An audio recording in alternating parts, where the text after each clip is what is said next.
What if I told you that the most expensive lie ever told cost $50,000 and a human heart? That somewhere in this city of glittering towers and broken dreams, a woman agreed to sell the one thing she thought she'd never give away: her ability to love?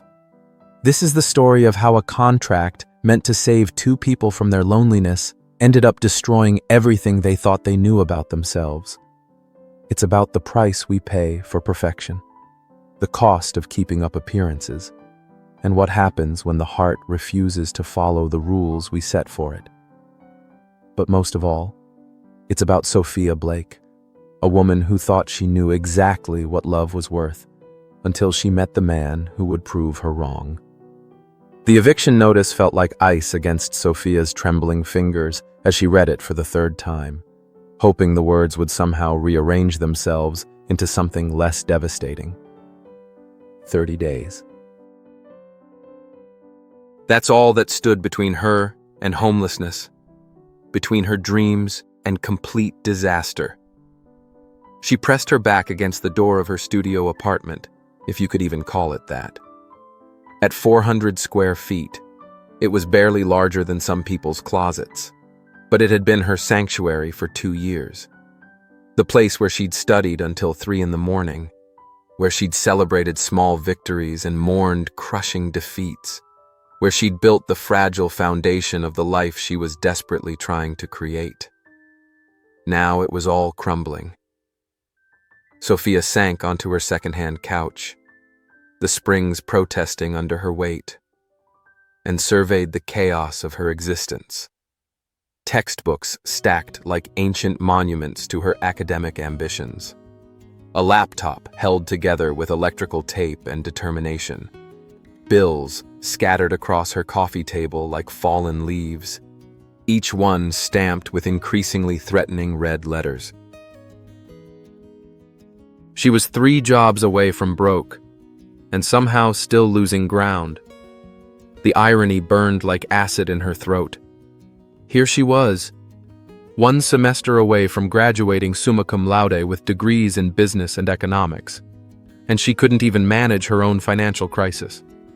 The scholarship that had carried her through 3.5 years had been cut due to state budget constraints. Her job at the campus writing center barely covered groceries. The weekend catering gig she'd picked up helped with utilities. The late-night data entry work she did from home was supposed to cover rent. Was supposed to. Until the catering company lost their biggest client and cut her hours in half. Sophia's phone buzzed with a text from her roommate's replacement. Another reminder that she needed to cover the full rent this month since Jessica had moved in with her boyfriend without warning. Another person who'd had the luxury of choice, of someone to catch them when they fell. Some people, Sophia reflected bitterly, were born with safety nets. Others learned to fall gracefully. She was tired of falling. Opening her laptop, she scrolled through job posting after job posting, each one more depressing than the last. Minimum wage positions that would barely make a dent in her expenses. Internships that paid in experience and exposure, neither of which her landlord would accept as rent payment.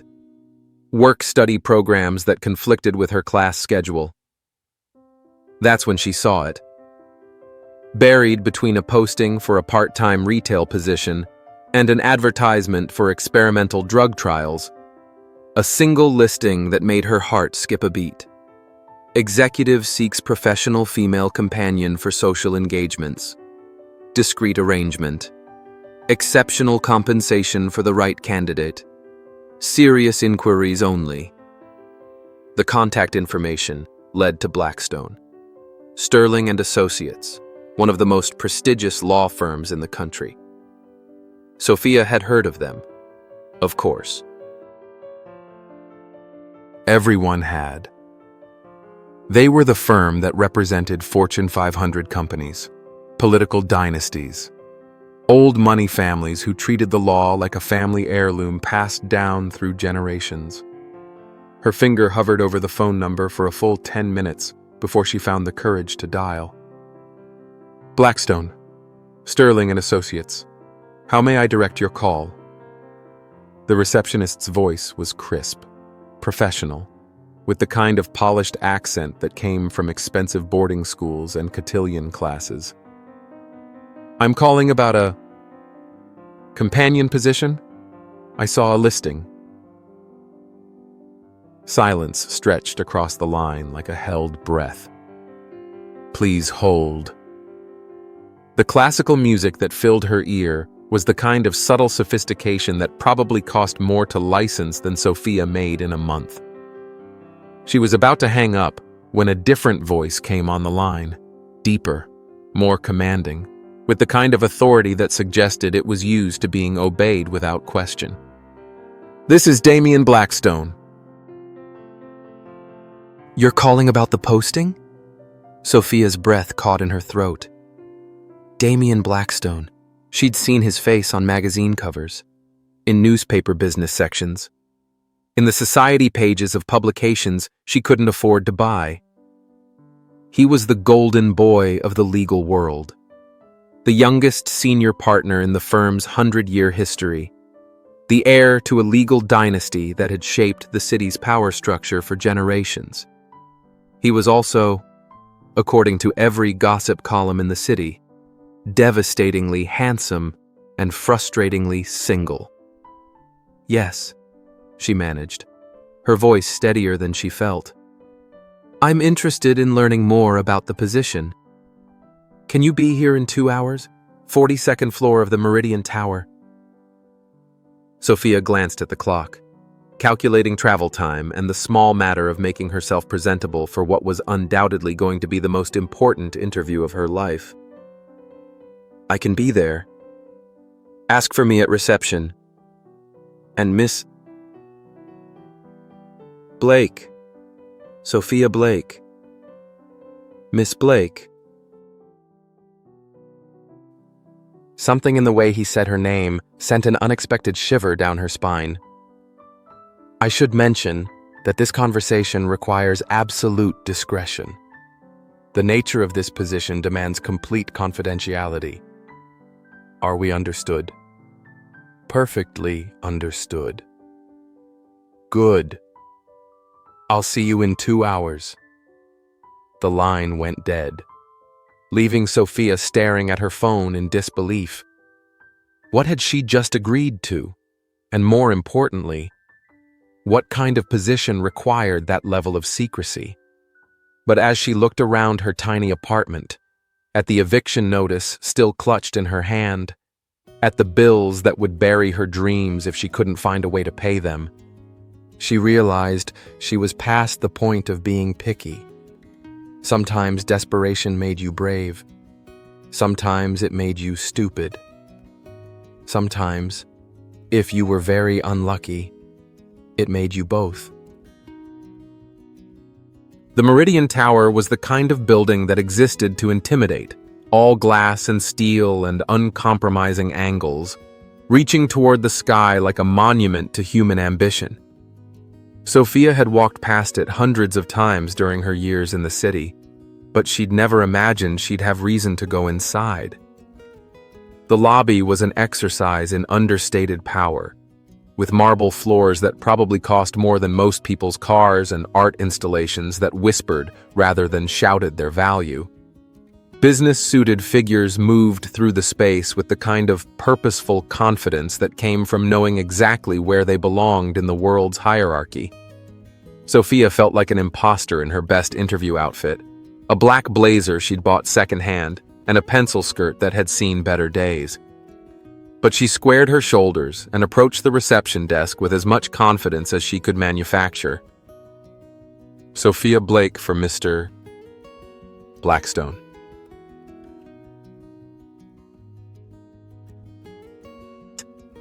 The receptionist, a woman who could have stepped off the pages of a fashion magazine, looked her up and down with the kind of assessment that made Sophia feel like she was being evaluated for purchase. 42nd floor. The elevator bank is to your right.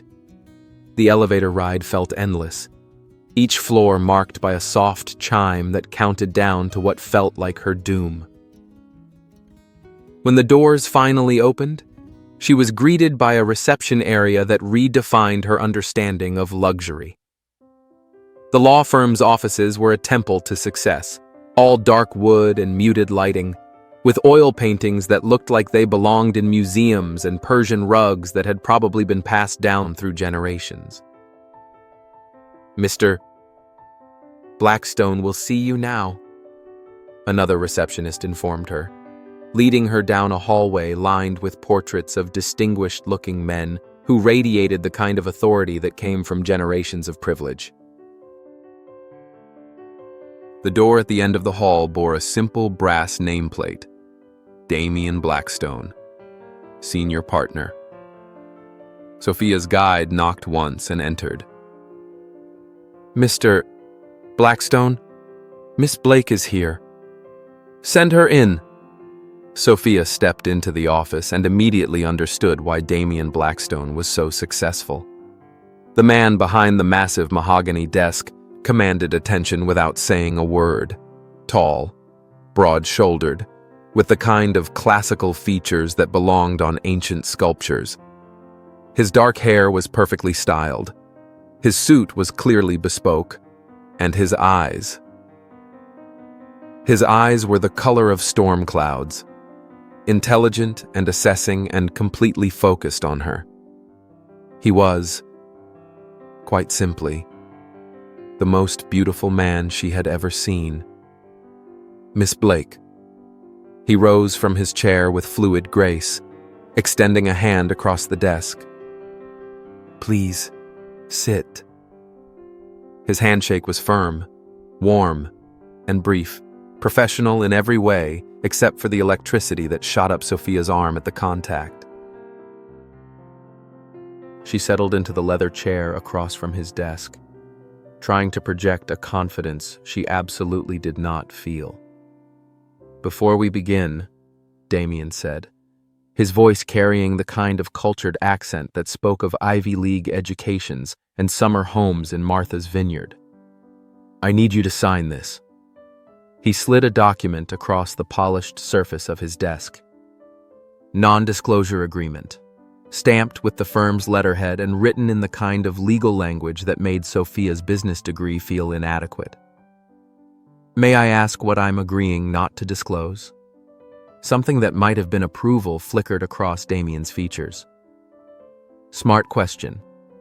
You're agreeing not to discuss anything that happens in this room, anything about the position we're about to discuss, and anything about any potential arrangement we might enter into." Sophia scanned the document, noting the severity of the penalties for breach of contract. Whatever this position involved, Damien Blackstone was deadly serious about keeping it secret. She signed her name with a hand that was steadier than she expected and slid the paper back across the desk. "Excellent." Damien leaned back in his chair, his storm gray gaze never leaving her face. "Now, let me be direct. Miss Blake, I'm looking for someone to pose as my girlfriend for social functions, family dinners, charity galas, business events, political fundraisers.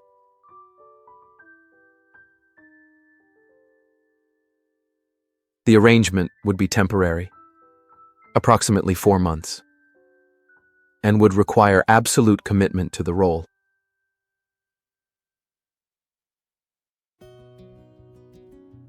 Sophia felt her world tilt slightly off its axis.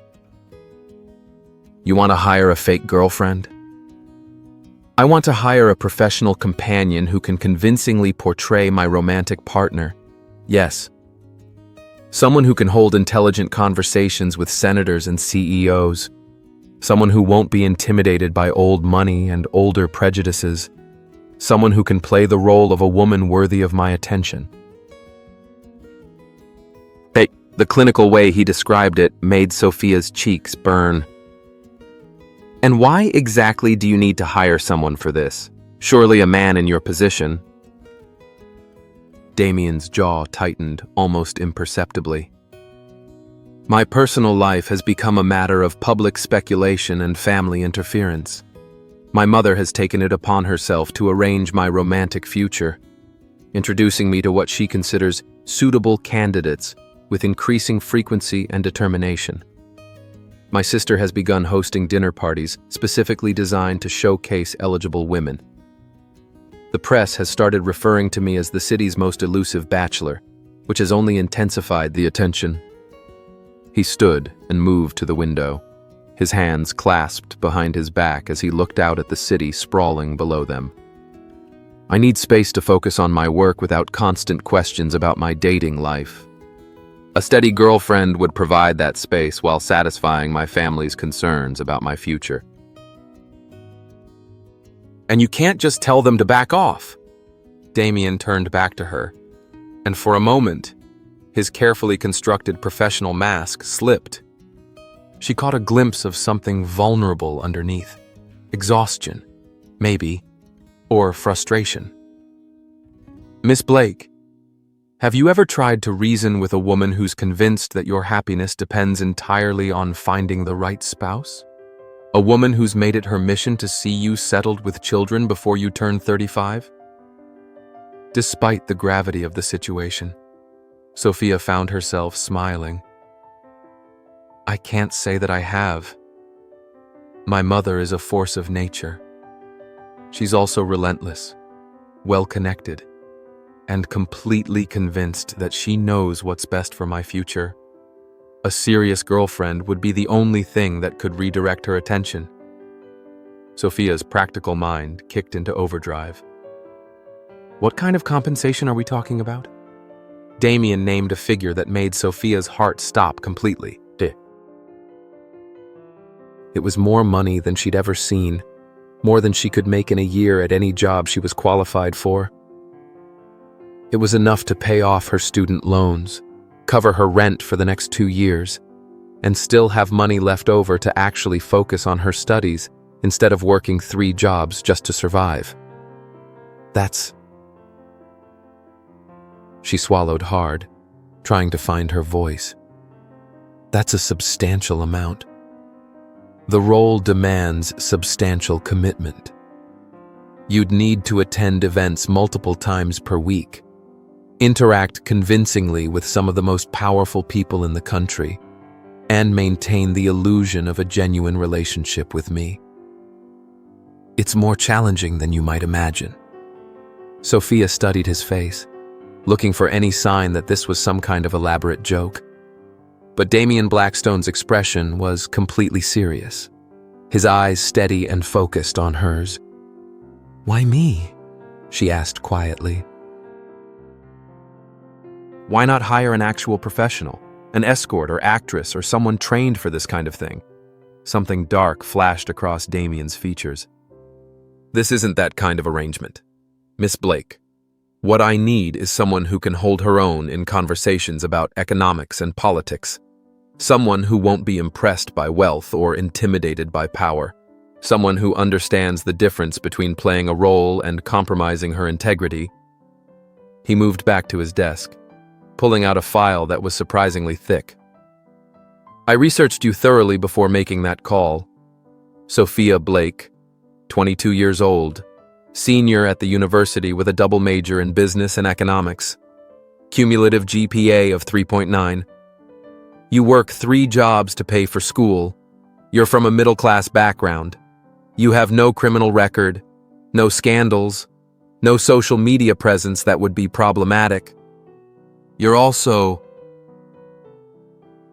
He paused, his gaze moving over her face in a way that made her skin warm. You're also beautiful enough to be believable as my girlfriend without being so stunning that you'd overshadow the role. Sophia wasn't sure whether to be flattered or insulted. You make it sound like a casting call. In many ways, it is. I need someone who can play a part convincingly enough to fool people who've known me my entire life. Someone intelligent enough to handle questions about our relationship, poised enough to navigate high society events, and strong enough to withstand the scrutiny that comes with being in my orbit. The weight of what he was asking began to settle on Sophia's shoulders. This wasn't just about attending parties and looking pretty. This was about stepping into a world she'd never been part of, convincing some of the most powerful people in the country that she belonged there. What exactly would my duties involve? Accompanying me to social and business functions, engaging in conversations with my family and colleagues, displaying appropriate levels of affection in public settings, hand-holding, occasional embraces, the kind of physical contact you'd expect from a real couple in public. His tone was businesslike, but Sophia caught something underneath it, a carefully controlled tension that suggested this conversation wasn't as easy for him as he was making it appear. To be absolutely clear, he continued, any physical contact would be limited to what's necessary to maintain the illusion. This is a professional arrangement, not a personal one. The clinical way he outlined the boundaries should have been reassuring. Instead, it made Sophia acutely aware of the man sitting across from her, the broad shoulders filling out his expensive suit, the strong hands resting on his desk, the way his lips moved when he spoke. How long would this arrangement last? 4 months should be sufficient to convince my family that I'm in a committed relationship. After that, we can stage a mutual breakup that leaves both of us free to pursue our real lives. Sophia stared at him across the expanse of his desk, her mind racing through the implications. 4 months of pretending to be in love with Damien Blackstone. 4 months of attending events in a world she'd never imagined being part of. 4 months of lying to everyone around them about the nature of their relationship. 4 months of more money than she'd ever dreamed of having. I need to think about it, she said finally. Of course. But I need an answer by tomorrow morning. The arrangement would need to begin this weekend. There's a charity gala Saturday evening that would serve as our debut as a couple. Sophia stood on unsteady legs, her mind still reeling from everything he'd told her. I'll call you tomorrow. Miss Blake. Damien's voice stopped her at the door. I should mention that if you accept this position, your life will change dramatically. The press attention, the social scrutiny, the pressure to be perfect. It's not something everyone can handle. Are you prepared for that? Sophia turned back to look at him, taking in his perfectly tailored suit, his commanding presence, the casual way he'd offered her more money than she could make in years. He was right. This would change everything. The question was whether she was brave enough to let it. I guess we'll find out, she said. As the elevator carried her back down to the lobby, Sophia's reflection stared back at her from the polished metal doors. She looked the same as she had 2 hours ago, but everything felt different. She was standing at the edge of a precipice, and tomorrow she would have to decide whether to jump or walk away. The problem was, she was already falling. Sophia spent the entire night staring at her ceiling, her mind cycling through every possible outcome of the decision she had to make. By the time dawn light began filtering through her threadbare curtains, she'd made her choice. Desperation, she decided, was a powerful motivator. She called Damien's office at exactly 9 a.m.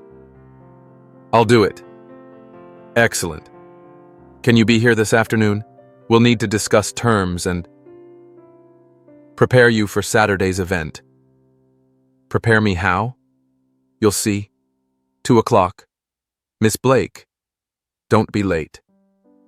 When Sophia arrived at the law firm that afternoon, she was led to a different office, a sleek conference room where Damien waited with a stack of legal documents and a woman who looked like she'd stepped off the pages of Vogue. Miss Blake, "This is Victoria Sterling," Damien said, rising as Sophia entered. "She'll be handling your wardrobe and overall presentation." Victoria looked Sophia up and down with the calculating gaze of someone who specialized in transformations. She was elegant in that effortless way that came from generations of good breeding, with silver hair styled in a perfect chignon and clothes that whispered their expense rather than shouting it. "We have our work cut out for us," Victoria murmured, pulling out an iPad and beginning to make notes. "But excellent bone structure, good height. We can definitely work with this." Sophia bristled. "Work with what, exactly?" Damien intervened smoothly. "Victoria will ensure you're appropriately dressed for the various events we'll be attending. The people in our social circle have certain expectations." "Right. Of course they do." Sophia forced herself to remember why she was here.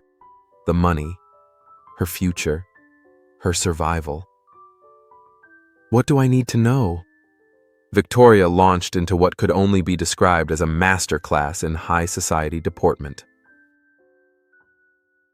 How to hold a wine glass, how to make small talk with senators' wives, how to navigate a 7-course dinner without embarrassing herself. Each instruction felt like another reminder of how out of place she was going to be. While Victoria talked, Damien outlined the terms of their arrangement. The contract was surprisingly detailed. Specific events she'd be expected to attend, behavioral expectations, even clauses about social media usage and public appearances. "One crucial point," Damien said, his expression serious. "My family cannot know this is an arrangement.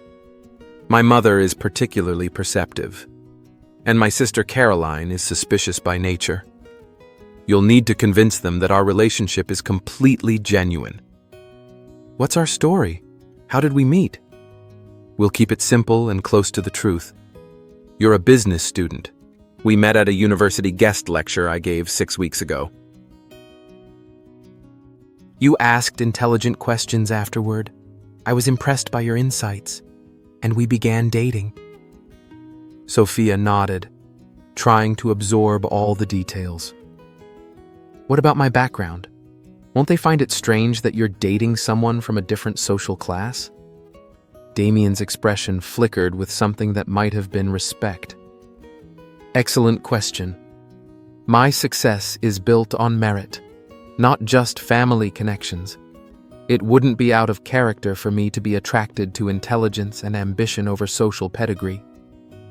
Victoria finished her assessments and began packing up her materials. "We'll need to go shopping immediately. Saturday's gala is black tie, and there's a tremendous amount of work to do." "About that," Sophia said hesitantly, "I can't exactly afford the kind of wardrobe you're talking about." "It's covered in your compensation," Damien said dismissively. "Consider it a business expense." The casual way he mentioned what would probably be thousands of dollars in clothing drove home just how different their worlds were. For Damien, her entire month's rent was pocket change. "One more thing," Damien said as Victoria gathered her things. "We need to establish clear boundaries about physical contact." Sophia felt heat rise in her cheeks. "Such as?" "As I mentioned, we'll need to appear convincingly romantic in public. That means hand-holding, perhaps my arm around your waist at events, maybe a brief kiss on the cheek or forehead for particularly observant audiences."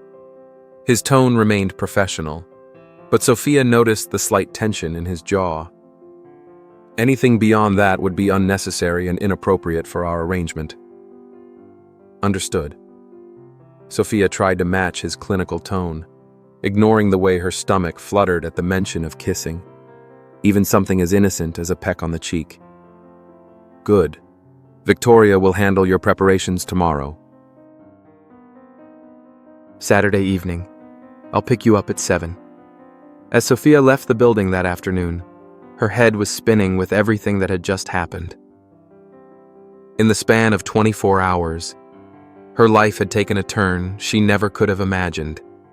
She was about to become the fake girlfriend of one of the most powerful men in the city. She just hoped she could pull it off without losing herself in the process. Victoria arrived at Sophia's apartment the next morning with what looked like an entire boutique's worth of clothing and an arsenal of beauty supplies that would have impressed a Hollywood makeup artist. "This is where you live?" Victoria asked, surveying Sophia's tiny studio with barely concealed horror. "It's affordable," Sophia said defensively. Victoria's expression suggested she found the very concept of worrying about rent to be foreign. "Well, we'll make it work." "Let's start with the emergency situation, tonight's gala. Then we'll work on building a sustainable wardrobe for the next 4 months. So..." What followed was the most intensive makeover of Sophia's life. Victoria had brought 3 different gown options, each more spectacular than anything Sophia had ever seen up close. The one they finally settled on was a deep midnight blue that somehow made Sophia's skin glow and her dark hair look like silk. "Now for the real work," Victoria said, gesturing for Sophia to sit at her tiny vanity mirror. "Makeup, hair, and most importantly, deportment." "Deportment?" "How you carry yourself. Darling, you're about to enter a world where people notice everything. How you sit, how you hold your champagne flute, how you respond to subtle insults disguised as compliments. Damien's reputation is on the line, which means yours is too." As Victoria worked on Sophia's appearance, she drilled her on the intricacies of high society behavior. The lessons were overwhelming. Apparently, there were rules for everything, from how to exit a car gracefully in a long gown to the proper way to greet a senator's wife. "Remember," Victoria said as she applied the finishing touches to Sophia's makeup, "confidence is everything. You belong in that room because Damien chose you. Don't let anyone make you feel otherwise." When Victoria finally stepped back, Sophia barely recognized herself in the mirror. The woman looking back at her was sophisticated, elegant, and entirely unlike the scrappy college student she'd been that morning. The transformation was so complete, it felt like putting on armor. "One last thing," Victoria said, pulling a jewelry box from her bag. "These belong to Damien's grandmother.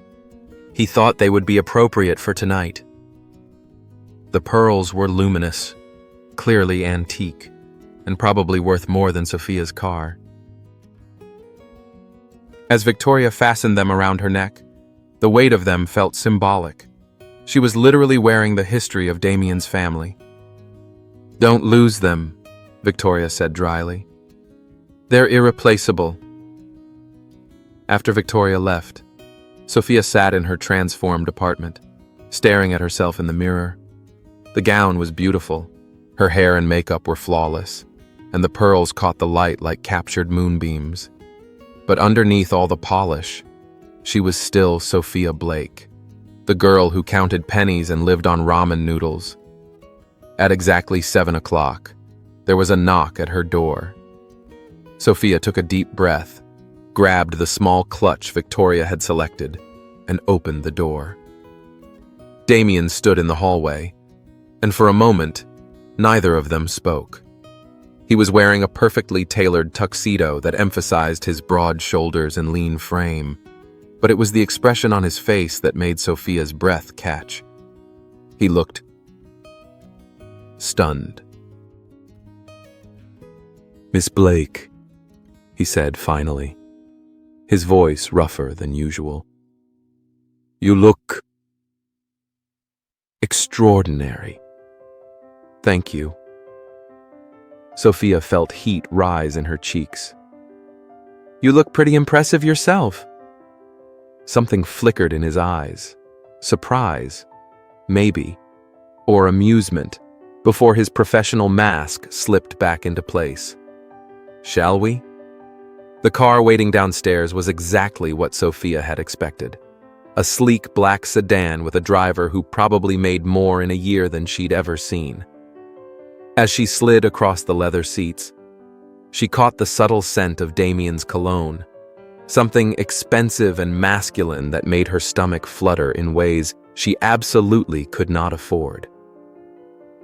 "Nervous?" Damien asked as they pulled into traffic. "Terrified," Sophia admitted, then immediately wished she'd lied. "Good. That means you understand what's at stake." His tone was matter-of-fact, but not unkind. "The people at tonight's event are some of the most powerful in the country, so they're also gossips and social predators. Our performance needs to be flawless." "Our performance," Sophia repeated. "Right. This is a performance." Damien glanced at her sharply. "Is that a problem?" "No. It's just, I've never been a very good actress. What if I mess up?" "You won't." His confidence was absolute and strangely reassuring. "Follow my lead. Stay close to me. And remember, we're supposed to be in the early stages of a relationship. Attraction is natural, but we haven't been together long enough for deep intimacy." The clinical way he discussed their fake romance sent a chill through Sophia, but she nodded. "Got it. New relationship. Still figuring each other out." "Exactly." They spent the rest of the drive reviewing their story and discussing the key people she'd be meeting. By the time they arrived at the venue, the ballroom of the city's most exclusive hotel, Sophia's head was spinning with names and social connections. The valet opened her door, and Damien appeared at her side, offering his arm with practiced gallantry. "Ready?" he asked quietly. Sophia took his arm, feeling the solid strength of him beneath the expensive fabric of his tuxedo. "As ready as I'll ever be." "Remember," he murmured as they walked toward the entrance, "we're attracted to each other. Try to look like you enjoy my company." Before Sophia could respond, they were inside, swept into a world of crystal chandeliers and designer gowns, where champagne flowed like water and the soft murmur of conversation carried the weight of political deals and business empires. Sophia had never felt so out of place in her life. And that's when the real performance began. The ballroom was a monument to wealth and privilege, all gold leaf and crystal, with elaborate floral arrangements that probably cost more than Sophia's semester tuition. The guests moved through the space like exotic birds, the women draped in couture gowns and jewelry that caught the chandelier light, the men distinguished in their perfectly tailored tuxedos. Sophia felt like an imposter wearing a costume, but Damien's hand at the small of her back was warm and steadying. "Breathe," he murmured near her ear, his breath sending an unexpected shiver down her spine. "You belong here." A waiter appeared with champagne, and Damien took 2 glasses, handing one to Sophia with the kind of natural grace that spoke of a lifetime of such events. "Remember what Victoria told you about drinking," he said quietly. Before Sophia could respond, a voice called out across the crowd, "Damien, there you are. Darling." A striking woman in a silver gown approached them, her smile sharp and assessing. Sophia recognized her from the briefing materials. Melissa Worthington, old family friend, and exactly the kind of woman Damien's mother wanted him to marry. "Melissa." Damien's tone was polite, but notably cool. "I believe I mentioned I'd be bringing someone tonight." Melissa's gaze shifted to Sophia, and Sophia felt like she was being evaluated for purchase. "Of course. You must be Sophia. It's wonderful to meet you," Sophia said, extending her hand and hoping her voice sounded steadier than she felt. Melissa's handshake was brief and dismissive. "Damien tells me you're still in school? How refreshing." The word dripped with condescension, and Sophia felt her temper flare.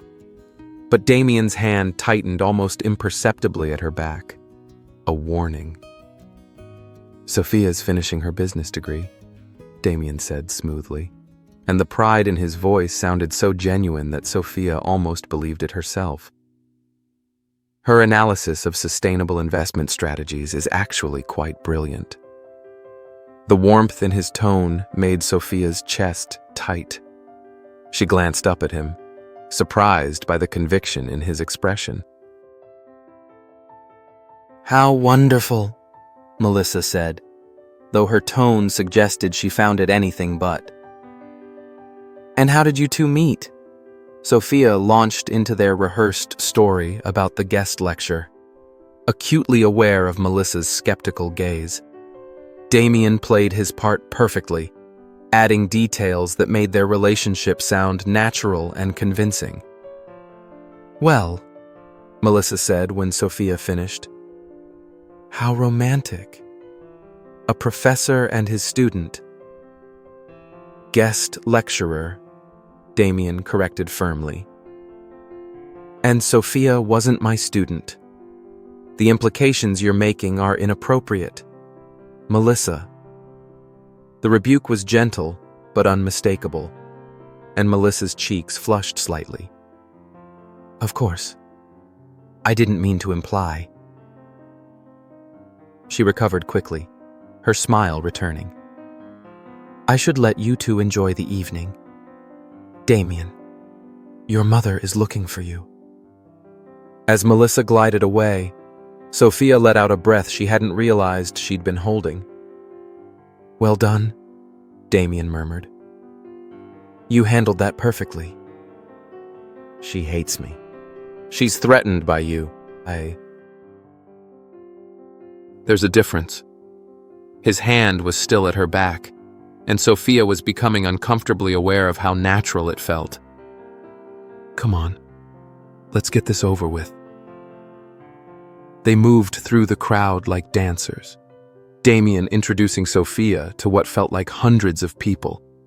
Business associates, family friends, society fixtures, all of them curious about Damien's mysterious new girlfriend. Sophia found herself slipping into the role more easily than she'd expected, laughing at appropriate moments, asking intelligent questions, and playing the part of a woman smitten with her successful boyfriend. The problem was, it didn't feel entirely like acting.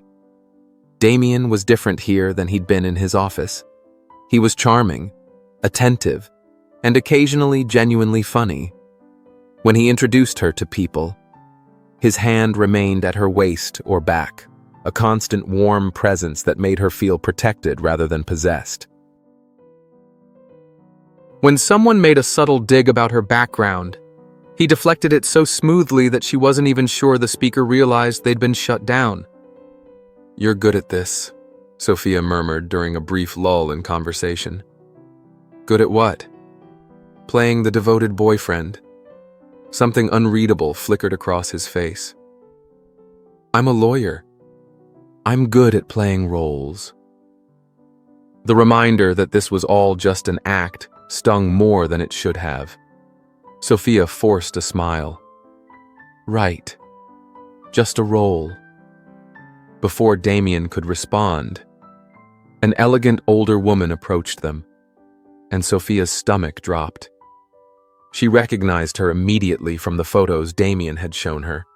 Damien Blackstone, Damien's mother, and quite possibly the most intimidating woman Sophia had ever seen. "Damien, darling." Eleanor embraced her son, then turned expectant eyes on Sophia. "And you must be the famous Sophia I've heard absolutely nothing about." The gentle reproof in her voice made Sophia's cheeks burn, but Damien stepped smoothly into the breach. "Mother, I'd like you to introduce you to Sophia Blake. Sophia, this is my mother, Eleanor Blackstone." Eleanor Blackstone was exactly what Sophia had expected. Impeccably dressed, perfectly coiffed, radiating the kind of confidence that came from generations of unquestioned privilege. Her smile was warm, but assessing. The kind of expression that suggested she could see straight through any pretense. "Sophia, what a pleasure to finally meet you. Damien has been remarkably secretive about you, which naturally made me desperate to know everything. It's wonderful to meet you, Mrs. Blackstone," Sophia said, hoping her voice didn't betray her nerves. "Please, call me Eleanor. Now, I want to hear everything. How long have you been dating my son?" Sophia glanced at Damien, who nodded almost imperceptibly. "About 6 weeks now," she said, sticking to their agreed timeline. "And what do you think of him?" Eleanor asked with a conspiratorial smile that made her seem suddenly more approachable. The question caught Sophia off guard. She'd expected polite small talk, not something so direct and personal. "I think he's..." The words came out more honestly than she'd intended. "He's remarkable, brilliant, obviously, but also kind. He has this way of making me feel like I'm the most interesting person in the room, even when we're surrounded by senators and CEOs. Eleanor's eyebrows rose slightly, and Sophia realized she'd spoken with more feeling than their fake relationship warranted. But when she glanced at Damien, she saw something vulnerable and surprised in his expression.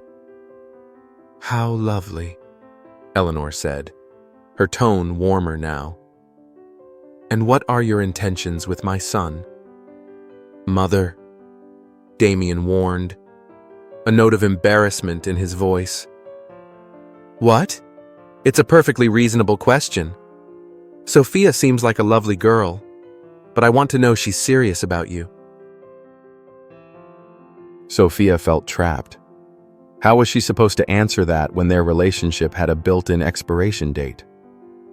"I care about Damien very much," she said carefully. "As for the future, we're taking things one day at a time." It was the perfect non-answer, and Eleanor seemed satisfied. Very wise. Relationships shouldn't be rushed. She studied Sophia for a moment longer. "I do hope we'll see more of you, dear. Perhaps you could join us for dinner next weekend." Sophia felt Damien tense beside her. "We'd love to," he said before she could respond. "Wouldn't we, darling?" The endearment rolled off his tongue so naturally that Sophia almost believed it. "Of course," she managed. "Wonderful. Saturday at 7. Then, nothing formal, just family." Eleanor patted Sophia's arm. "I'm so glad Damien finally found someone worthy of his attention." As Eleanor drifted away, Sophia turned to Damien. "Family dinner?" she whispered.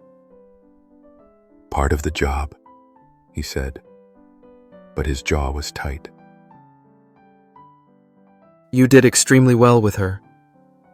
I don't know how much more of this I can take," Sophia admitted. "Your mother seems wonderful, but lying to her feels awful." "It's necessary," Damien said firmly. "And it's temporary." But as they continued to work the room, Sophia found herself wondering if anything about this arrangement was as temporary as they'd planned. The way Damien's hand felt at her waist, the protective way he positioned himself near her, the genuine warmth in his voice when he spoke about her. It was all becoming dangerously real. And that terrified her more than any room full of powerful strangers ever could. The evening progressed in a carefully orchestrated ballet of social interaction. Sophia found herself relaxing into the role, laughing genuinely at Damien's dry observations about the other guests and feeling increasingly comfortable in his presence. It was during the dinner portion of the evening that things began to shift in ways that made her heart race for all the wrong reasons. They were seated at a table with several other couples, and the conversation had turned to travel. Sophia listened as the others discussed trips to private islands and European estates with the casual ease of people for whom money was no object. "What about you?" "Sophia?" asked the woman seated across from her. Patricia, something with 3 names, whose husband owned a media empire. "Do you and Damien have any travel plans?" Sophia felt Damien's attention sharpen beside her. They hadn't discussed this scenario in their briefings. "We've talked about a few places," Sophia said carefully. "Damien mentioned wanting to show me Tuscany." It was a safe answer. Romantic, but vague. But Patricia wasn't finished. "Oh, Tuscany is divine. We just returned from our villa there. The vineyards are exquisite this time of year." "Where in Tuscany are you thinking?" Sophia's mind went blank. She knew nothing about Italy beyond what she'd seen in movies. "We haven't finalized the details yet," she said, hoping to deflect. "You simply must visit our place," Patricia continued, either oblivious to or deliberately ignoring Sophia's discomfort. "The estate has been in Henry's family for 3 generations. Damien stepped in smoothly. "That's very generous. Patricia, Sophia and I are still in the planning stages, but we'll certainly keep that in mind." But the damage was done. Sophia could see the calculation in Patricia's eyes, the subtle shift that suggested she'd detected something off about Sophia's response. It was exactly the kind of slip Victoria had warned her about. The rest of dinner passed without major incident, but Sophia felt increasingly aware of how carefully she had to monitor every word, every gesture. By the time they reached the dancing portion of the evening, her nerves were frayed. "You're tense," Damien observed as he led her onto the dance floor. "I almost blew it with the Italy thing," Sophia whispered, acutely aware of his hand at her waist, the way their bodies moved together to the slow jazz music. "No, you didn't. Patricia Morrison is a gossip, not a detective. She'll forget about it by morning." They moved together with surprising ease, considering they'd never danced before. Damien was an accomplished dancer, guiding her confidently through the steps while maintaining the perfect distance between them, close enough to appear intimate, far enough to remain professional. But that careful distance was becoming harder to maintain as the evening wore on. "You're a good dancer," Sophia said, trying to focus on something other than how right it felt to be in his arms. "Mandatory lessons as a child," Mother insisted. His tone was dry, but Sophia caught a hint of affection. "What about you? You move like you've done this before." High school drama club. We had to learn basic ballroom for a production of Romeo and Juliet. Sophia smiled at the memory. I played a background character in the party scene. "Juliet's cousin," Damien said, and something in his voice made Sophia look up at him sharply. "What?" "The young woman who catches Romeo's eye before he sees Juliet. The one who's beautiful enough to make him forget why he came to the party." The comparison hit Sophia like a physical blow. This isn't Shakespeare. Damien, I'm not your tragic love interest. His expression grew serious. No, you're not. You're something much more dangerous. What do you mean? But before he could answer, a tap on his shoulder interrupted them. Mind if I cut in? Sophia turned to see a man about Damien's age. Handsome in a polished way, but with eyes that were a little too calculating for her comfort. Richard, Damien said, his tone notably cooler. Sophia, this is Richard Ashford. We went to Harvard together. The famous Sophia, Richard said, taking her hand as Damien stepped back reluctantly. I've been dying to meet the woman who finally caught Damien Blackstone's attention. As Richard swept her into the dance, Sophia glanced back at Damien. His expression was carefully neutral, but she could see the tension in his shoulders. So, Richard said, pulling her attention back to him. How are you finding Damien's world? It must be quite an adjustment. The question seemed innocent enough, but something in Richard's tone put Sophia on high alert.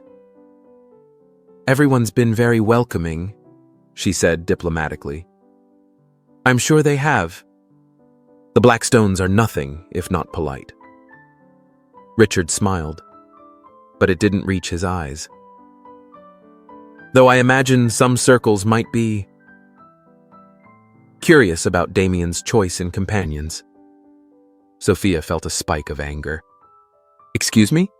Oh, don't take offense. I just mean it's refreshing to see Damien with someone so authentic. Usually, he goes for the society princess type. More predictable, you know? The insult was wrapped in a compliment, but it was still an insult. Sophia was about to respond when she felt a firm hand on her shoulder. I'm cutting back in, Damien said, his voice carrying an edge Sophia had never heard before. Richard's smile widened. Of course. Enjoy the rest of your evening, Sophia. I'm sure we'll be seeing much more of each other. As Richard walked away, Damien pulled Sophia back into his arms with perhaps more force than necessary. What was that about?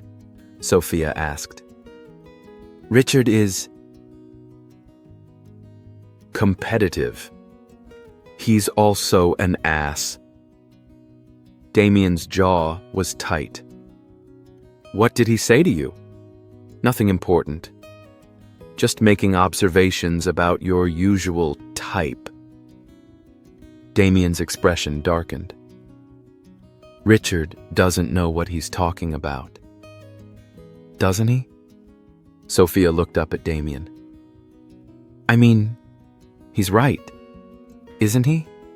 This isn't exactly your usual social circle. Sophia, it's fine. Damien. I know what this is. You don't have to protect my feelings. But even as she said it, Sophia realized that wasn't entirely true. Somewhere over the course of the evening, her feelings had become decidedly unprotected. The warmth in Damien's voice when he introduced her, the way he'd defended her to Melissa, the pride in his expression when she handled his mother's questions, it had all felt real. Which was exactly the problem. The song ended, and couples began moving off the dance floor. Damien's hand lingered at her waist for just a moment longer than necessary before he stepped back. Shall we make our exit?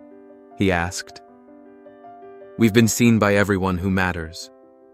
Sophia nodded, suddenly eager to escape the elegant ballroom and the weight of all the watching eyes. As they made their way toward the exit, accepting congratulations and exchanging pleasantries, she couldn't shake the feeling that something fundamental had shifted between them. The performance was becoming too real, too comfortable. And that was the most dangerous thing of all. The ride back to Sophia's apartment was quieter than the trip to the gala. She stared out the window at the city lights, processing everything that had happened. The evening had been a success by any objective measure. They'd convinced everyone they were a couple. His mother had approved of her, and no one had seen through their performance. So why did she feel like she was standing on the edge of a precipice? "You did exceptionally well tonight," Damien said, breaking the silence. "Thank you." Sophia's voice was softer than she'd intended. "Your family is wonderful. Your mother is remarkable. She liked you." There was something almost surprised in his tone. "That's not always easy to achieve." "What do you mean?" Damien was quiet for a long moment, his face illuminated intermittently by the passing streetlights. "My mother has very specific ideas about the kind of woman I should be with. Wealthy family, impeccable connections, compatible social standing. She's never approved of anyone I've actually been interested in." Sophia turned to look at him, something in his voice catching her attention. "But she approved of me?" "She did." Damien met her gaze. "She said you seemed genuine, that I looked happier than she'd seen me in years." The words hung between them, loaded with implication. Sophia felt her heart do something complicated in her chest. "Damien," she began, not sure what she wanted to say. "We're here," he said abruptly, and Sophia realized they'd stopped in front of her building. The driver was already getting out to open her door, but Damien stopped him with a gesture. "I'll walk her up." Sophia's building was a world away from the elegant hotel they'd just left. The lobby was clean but outdated, with fluorescent lighting that made everything look harsh and unwelcoming. She was acutely aware of the contrast as they rode the elevator to her floor. "You don't have to walk me to my door," Sophia said, as they stepped into the hallway. "Your driver is waiting." "It's fine." Damien's hands were in his pockets, his bow tie loosened. He looked younger somehow, less intimidating than he had in his office. They stopped at her door, and Sophia fumbled with her keys, suddenly nervous. The evening felt unfinished somehow, like there were things that needed to be said but couldn't be. "Thank you," she said finally, "for tonight, for defending me when people made those comments." "You didn't have to do that." "Yes, I did." Damien's voice was firm. "This arrangement doesn't give anyone the right to disrespect you." Sophia looked up at him, struck by the sincerity in his expression. "Why did you really choose me, Damien? I mean, you could have hired an actual professional, someone trained for this kind of thing." Damien was quiet for so long that Sophia thought he wasn't going to answer. When he finally spoke, his voice was soft. "Because you're real, Sophia. Everyone in my world is performing all the time, playing roles, saying what they think people want to hear. But you, when you speak, I believe you. When you smile, it's genuine. I needed someone who could be authentic, even in an artificial situation." The words hit Sophia like a physical blow. Here she was, lying to his family, pretending to feel things she didn't feel, or did she? And he was talking about authenticity. "Damien, this whole thing is built on a lie." "I know." He stepped closer, and Sophia caught that subtle scent of his cologne again. "But the way you made my mother laugh tonight, The way you handled Melissa's cattiness, the way you looked when you were talking about your dreams for after graduation, that was all real. That was you. They were standing too close now, close enough that Sophia could see the flecks of gold in his gray eyes, close enough to feel the warmth radiating from his body. She should step back, should remind them both that this was just business. Instead, she found herself asking, "What happens after 4 months?" "We go back to our real lives," Damien said. But something in his voice suggested he wasn't entirely convinced. "Right. Our real lives." Sophia's voice was barely a whisper. "This is just temporary." "Just temporary," Damien agreed, but he wasn't moving away from her. For a moment, Sophia thought he might kiss her. The thought should have alarmed her. They'd established clear boundaries about physical contact. But as she looked up at him, seeing something vulnerable and uncertain in his usually composed expression, she realized she wanted him to. Instead, Damien stepped back abruptly. "Good night, Sophia. I'll pick you up at 6:30 next Saturday for dinner with my family." "Good night," Sophia managed, her voice rough. She watched him walk away, waiting until she heard the elevator doors close before she went into her apartment. Once inside, she leaned against the door, still wearing the beautiful gown, still feeling the ghost of his touch at her waist. This was supposed to be simple, a business arrangement, nothing more. So why did it feel like she was already in way over her head? Sophia caught sight of herself in the mirror by her door, the elegant gown, the perfect makeup, the pearls that belonged to Damien's grandmother. She looked like she belonged in his world, but appearances could be deceiving. Underneath all the polish, she was still the girl who counted pennies and lived on ramen noodles. Still the girl who was being paid to pretend to love him. But as she carefully removed the pearls and hung up the gown, Sophia couldn't shake the feeling that the pretending was becoming harder to distinguish from reality. Sophia woke up the next morning with a headache and a growing sense of unease. Sunlight was streaming through her small windows, and for a moment, she couldn't remember why she felt so anxious. Then the previous evening came flooding back. The gala, Damien's family, the way he'd looked at her when they said goodnight. She stumbled to her tiny kitchen and made coffee with shaking hands, trying to process what had happened. The evening had been successful, yes, but it had also been dangerous. She'd gotten too comfortable, too caught up in the role. Worse, she'd started to enjoy Damien's company in a way that had nothing to do with their arrangement. Her phone rang, startling her out of her thoughts. Victoria's name appeared on the screen. "Good morning, darling." Victoria's crisp voice came through the speaker. "How did last night go?" "It went well, I think." "You think? Either you convinced everyone you're madly in love with Damien Blackstone, or you didn't." Sophia winced at Victoria's choice of words. "We convinced them. Excellent. Now, we need to discuss your wardrobe for the family dinner next Saturday. From what Damien told me, Eleanor has invited you to their family estate, which means we need to strike a different tone.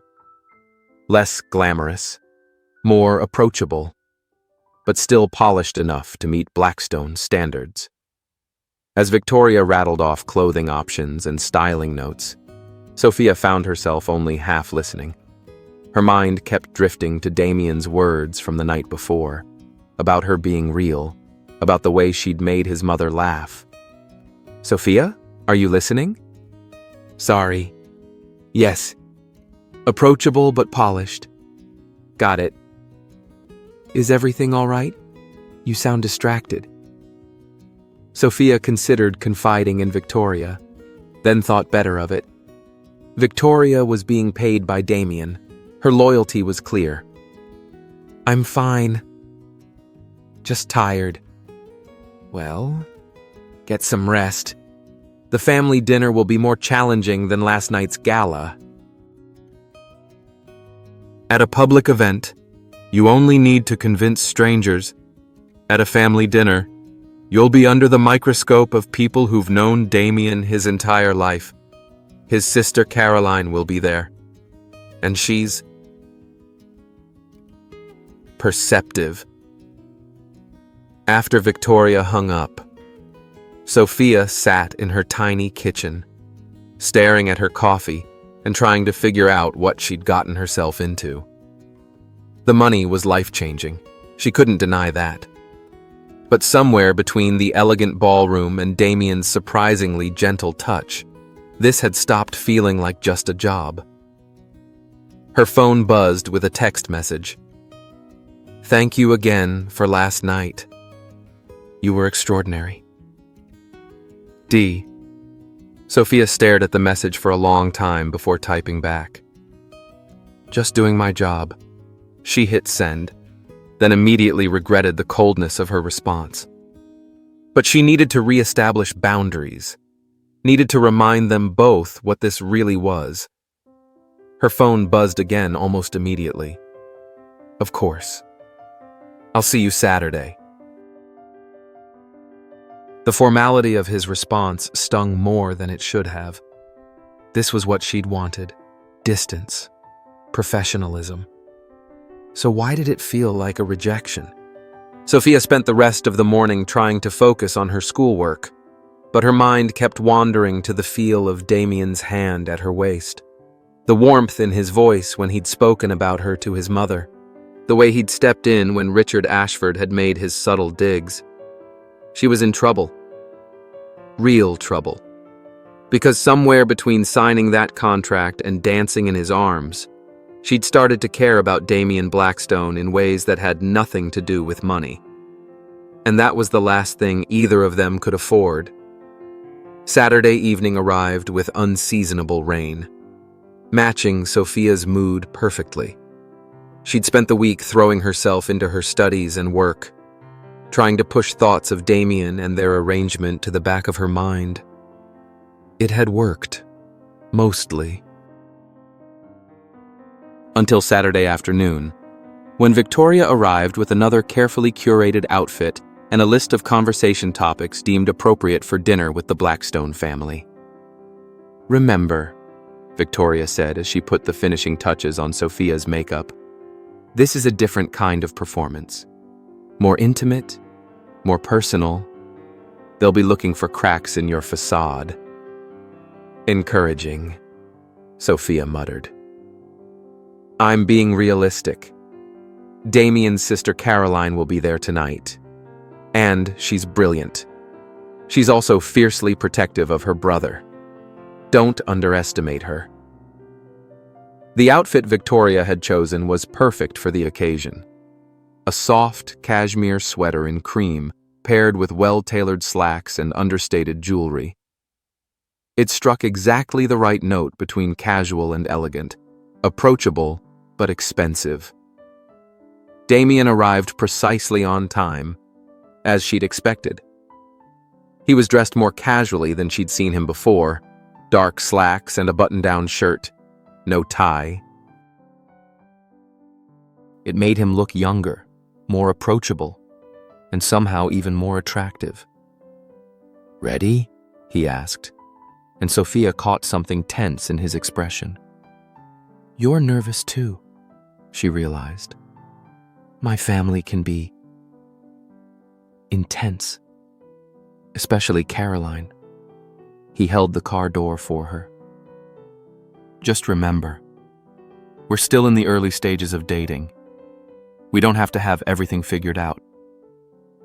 The Blackstone family estate was exactly what Sophia had expected. A massive Georgian mansion set back from the road by perfectly manicured grounds.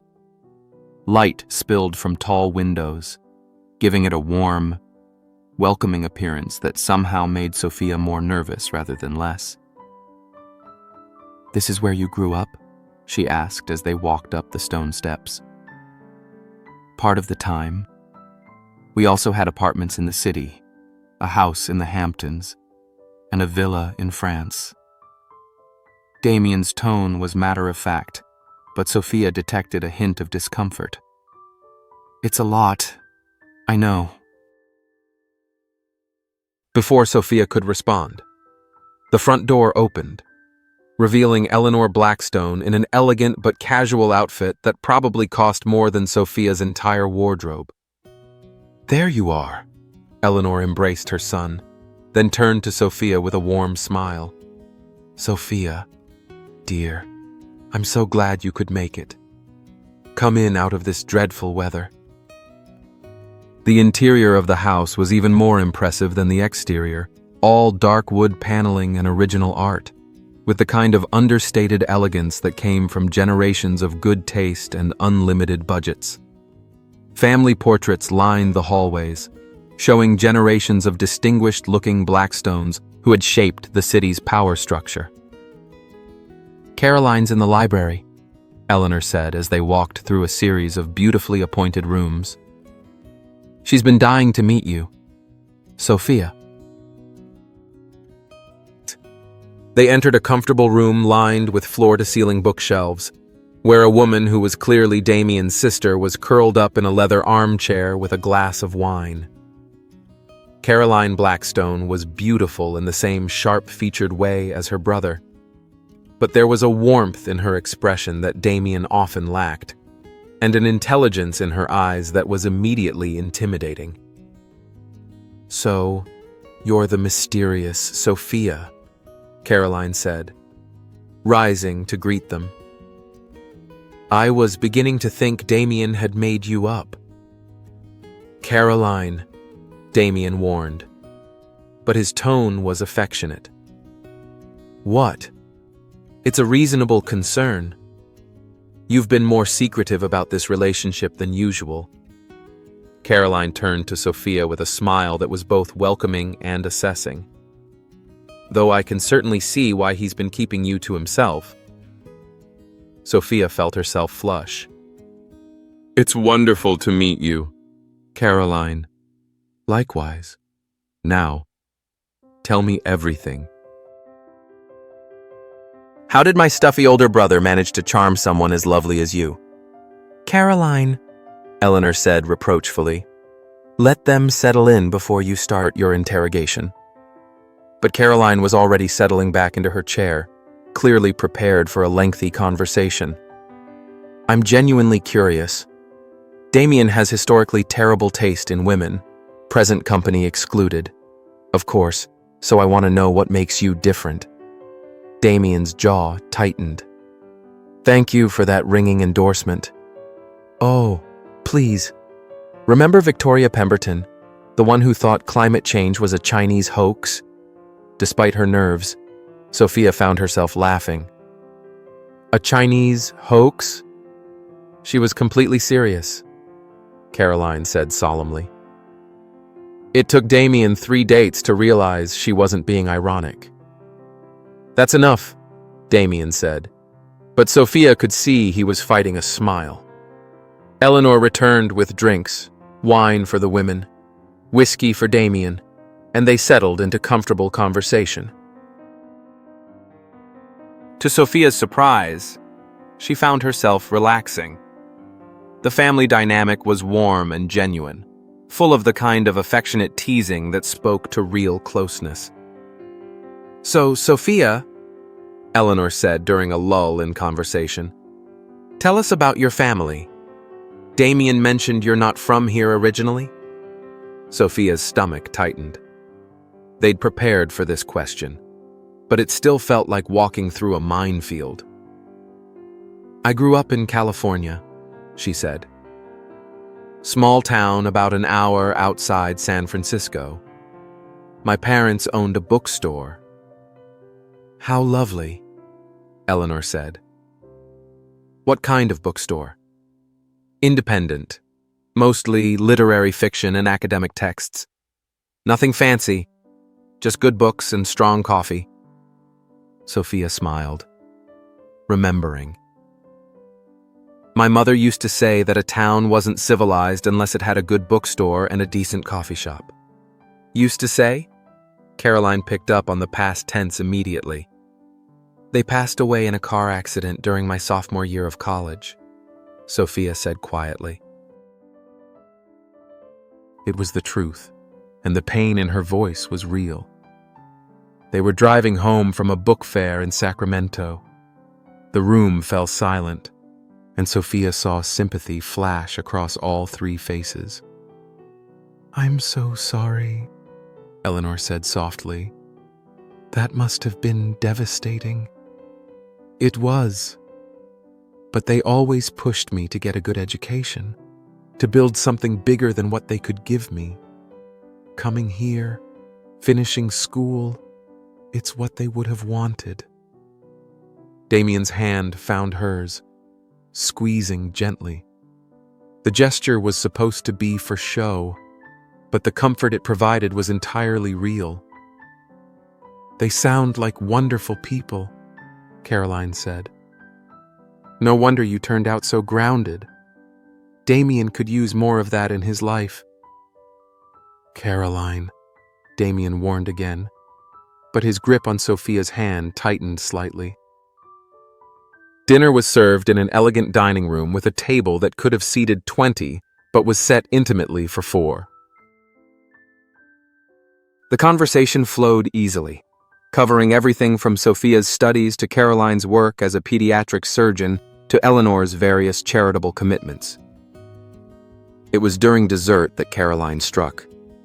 "So, Sophia," she said, her tone deceptively casual, "what are your intentions with my brother?" "Caroline," Eleanor looked mortified. "What? It's a fair question. Damien has been hurt before, and I want to make sure Sophia's serious about this." Sophia felt all eyes turn to her. This was the question she'd been dreading, the one that cut right to the heart of their deception. "I care about Damien very much," she said carefully. "As for the future, we're taking things slowly, seeing where this goes." "That's very diplomatic," Caroline said, her sharp gaze never leaving Sophia's face. "But it doesn't really answer my question." "Caroline, that's enough," Damien said firmly. "No." "It's okay," Sophia said, surprising herself. Something about Caroline's directness made her want to be equally direct. "You want to know if I'm going to hurt him?" "Yes." Sophia looked at Damien, then back at Caroline. "I hope not. But I can't make promises about the future. All I can tell you is that right now, in this moment, I'm here because I want to be." It was as close to honesty as she dared, and apparently it was enough. Caroline's expression softened. "Good answer," she said. "Damien deserves someone who chooses him for who he is, not what he represents." The rest of dinner passed without incident, but Sophia was acutely aware of the irony in Caroline's words. Here she was, being paid to be with Damien, and his sister was praising her for not being interested in his money or status. As they prepared to leave, Eleanor pulled Sophia aside. "Thank you," she said softly. "For what?" "For making him happy. I haven't seen Damien smile this much in years." Eleanor squeezed Sophia's hand. "I know Caroline was a bit intense tonight, but it comes from a place of love. Damien has always been too serious, too focused on work. You seem to bring out a lighter side of him." The words hit Sophia like a punch to the gut. Eleanor's genuine gratitude made their deception feel even more wrong. "I should warn you," Eleanor continued. "Caroline will probably want to see more of you. She doesn't warm up to people easily, but when she does, she adopts them completely." The ride home was quiet, both of them lost in their own thoughts. It wasn't until they reached Sophia's building that Damien finally spoke. "Thank you," he said, "for tonight. I know my family can be overwhelming." "They're wonderful," Sophia said honestly. "They love you very much. They liked you. Really liked you." Damien turned to look at her. "That's not something that happens often." There was something vulnerable in his expression that made Sophia's chest tight. "Damien, I know," he said quickly. "I know this is just business, but tonight, it felt real." Sophia's heart hammered against her ribs. "It did." They stared at each other in the dim light of the car, and Sophia could feel the tension building between them like a live wire. This was dangerous territory, the kind of moment that could change everything. Damien reached out, his fingers brushing against her cheek. "Sophia," he said softly. But whatever he'd been about to say was interrupted by the driver clearing his throat discreetly. The spell broke, and Damien dropped his hand. "Good night, Sophia." "Good night." As Sophia watched the car disappear into the rain, she realized she was in serious trouble. This wasn't just about the money anymore. Somewhere between the elegant ballroom and his family's warm dining room, she'd started to fall for Damien Blackstone. And that was the most dangerous development of all. The next few weeks fell into a pattern that felt dangerously like a real relationship. Damien would pick Sophia up for various social functions, charity luncheons, business dinners, cultural events, political fundraisers, and each time, their performance became more natural, more convincing, more real. But that was the problem. It didn't feel like a performance anymore. Damien was attentive and charming in public, but it was the private moments that undid Sophia's carefully constructed emotional walls. The way he remembered she took her coffee black with 2 sugars, the gentle pressure of his hand at her back when he sensed she was nervous, the soft laugh he reserved for her genuinely funny observations about his social circle. Sophia tried to remind herself that this was all part of the act, that Damien was simply a good actor playing his role convincingly. But late at night, alone in her apartment, she couldn't stop thinking about the way he'd looked at her when she'd talked about her parents, the genuine anger in his voice when Richard Ashford had insulted her, the vulnerability in his expression when he'd thanked her after dinner with his family. Things came to a head on a Tuesday afternoon when Sophia was working at the campus writing center. She was helping a struggling freshman with an economics paper when her supervisor approached with an uncomfortable expression. "Sophia, there's someone here to see you." Sophia looked up to see Caroline Blackstone standing near the entrance, looking distinctly out of place among the college students in her elegant business attire. "Caroline, what are you doing here?" "I was hoping we could talk." "Do you have a break coming up?" Sophia glanced at her supervisor, who nodded. "Take 15 minutes,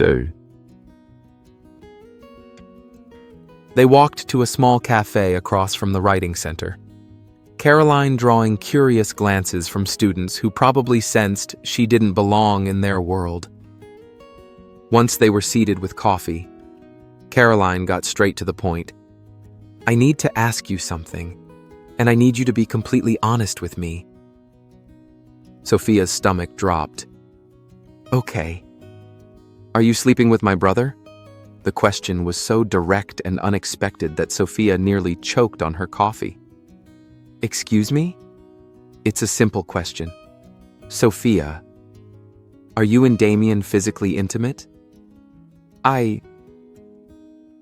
That's really personal. Caroline. "Yes, it is. But I have reasons for asking." Caroline leaned forward. "Damien has been different since he started dating you. Happier. Yes, but also more distant in some ways. He's always been private. But this feels different." Sophia's mind raced. How was she supposed to answer this? The truth was that their relationship was entirely fake, that they'd barely touched beyond the necessary public displays of affection. But she couldn't say that. "Our relationship is complicated," Sophia said finally. Caroline studied her face intently. "That's not really an answer. It's the only answer I can give you. Sophia, I like you. I really do.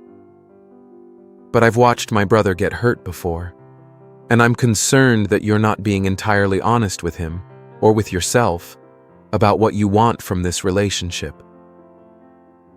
The irony was suffocating. Caroline was worried that Sophia wasn't being honest with Damien, when in reality, their entire relationship was built on deception. "I care about Damien," Sophia said, and that much was true. "I believe you do. But caring about someone and being ready for the kind of commitment Damien wants are two different things." Caroline's expression softened. "He's falling in love with you, Sophia. I can see it every time he looks at you, every time he says your name. The question is, are you falling in love with him?" Sophia felt the ground shift beneath her feet. Damien was falling in love with her? That wasn't possible. This was just an arrangement, a business transaction. Wasn't it? "I should get back to work," Sophia said, standing abruptly. Caroline caught her wrist gently. "Sophia, wait. I'm not trying to interrogate you. I'm trying to protect my brother. If you're not serious about him, please, don't let this go on much longer. Damien may seem tough, but he's more vulnerable than he lets on." As Sophia walked back to the writing center, Caroline's words echoed in her mind. "He's falling in love with you." It seemed impossible, but as she thought back over their recent interactions, she began to see things differently.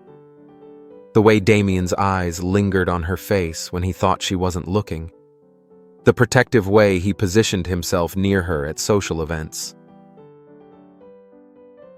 the genuine concern in his voice when she'd mentioned being tired after a particularly demanding week. But if Damien was developing real feelings, that changed everything. Their arrangement had clear boundaries, a definite end date. What happened when their 4 months were up and he expected her to simply walk away? Worse, what happened when she realized she didn't want to? That evening, Sophia was supposed to accompany Damien to a political fundraiser, one of the most high-profile events they'd attended yet. She considered canceling, claiming illness, but she needed time to process Caroline's words. Instead, she decided to push through, to observe Damien more carefully and see if Caroline's assessment was accurate. Damien picked her up at 7, as usual. He was wearing a dark suit that emphasized his broad shoulders, and when he smiled at her, Sophia felt that familiar flutter in her chest that she'd been trying so hard to ignore. "Hal, you look beautiful," he said, and something in his voice made her look at him sharply. "Thank you." The fundraiser was being held at the city's most exclusive private club, a bastion of old money and older politics. As their car pulled up to the valet stand, Sophia could see photographers and reporters lining the entrance. "Media presence?" she asked, suddenly nervous. "The mayor's announcement tonight. He's running for governor." Damien's expression was serious. "Which means everyone who's anyone will be here, and they'll all be watching us." The implication was clear. Their performance tonight needed to be flawless. They made their way through the gauntlet of photographers, Damien's hand firm and reassuring at her back. Sophia had learned to smile for cameras, to move with grace even when surrounded by flashing lights. But tonight felt different, more intense, more scrutinized.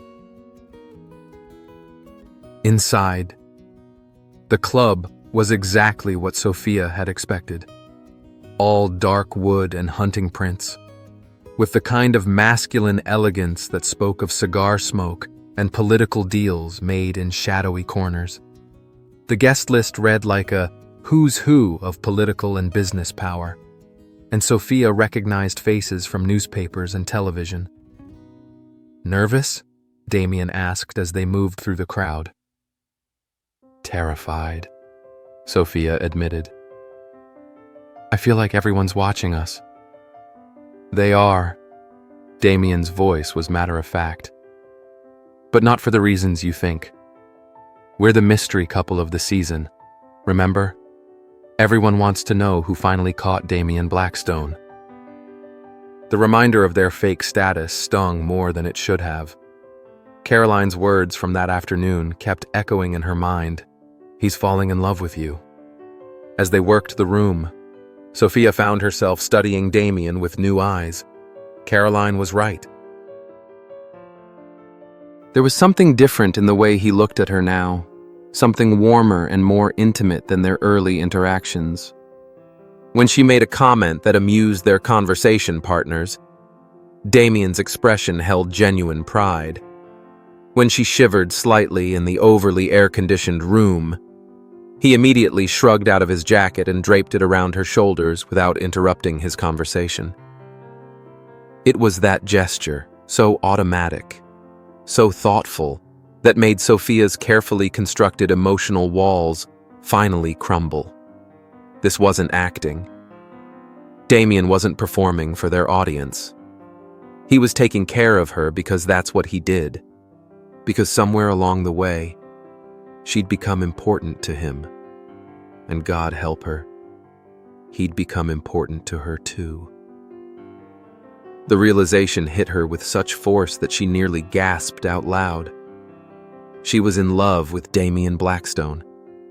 Not with his money, or his status, or the elegant world he'd introduced her to, but with the man himself.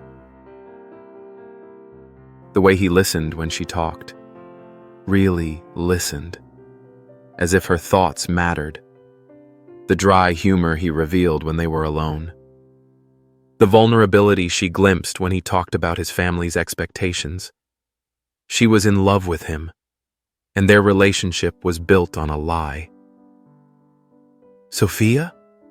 Damien's voice broke through her internal crisis. "Are you all right?" She realized everyone at their conversation cluster was looking at her with concern. She'd been standing in silence for several minutes, lost in her own thoughts. "I'm sorry," she said, forcing a smile. "I was just thinking about what Senator Williams said about infrastructure investment." It was a weak recovery, but it seemed to satisfy their companions. The conversation resumed.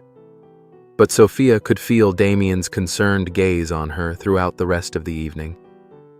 As they said goodbye to various dignitaries and made their way toward the exit, Damien's hand settled at her back in that familiar, protective gesture. But now, instead of comfort, it brought guilt. How could she let him touch her, care for her, when everything between them was based on deception? "Sophia, "What's wrong?" Damien asked as they waited for their car. "You've been quiet all evening." "I'm just tired," she lied. Damien studied her face in the light from the club's entrance. "Are you sure? You seem upset." The concern in his voice nearly broke her resolve.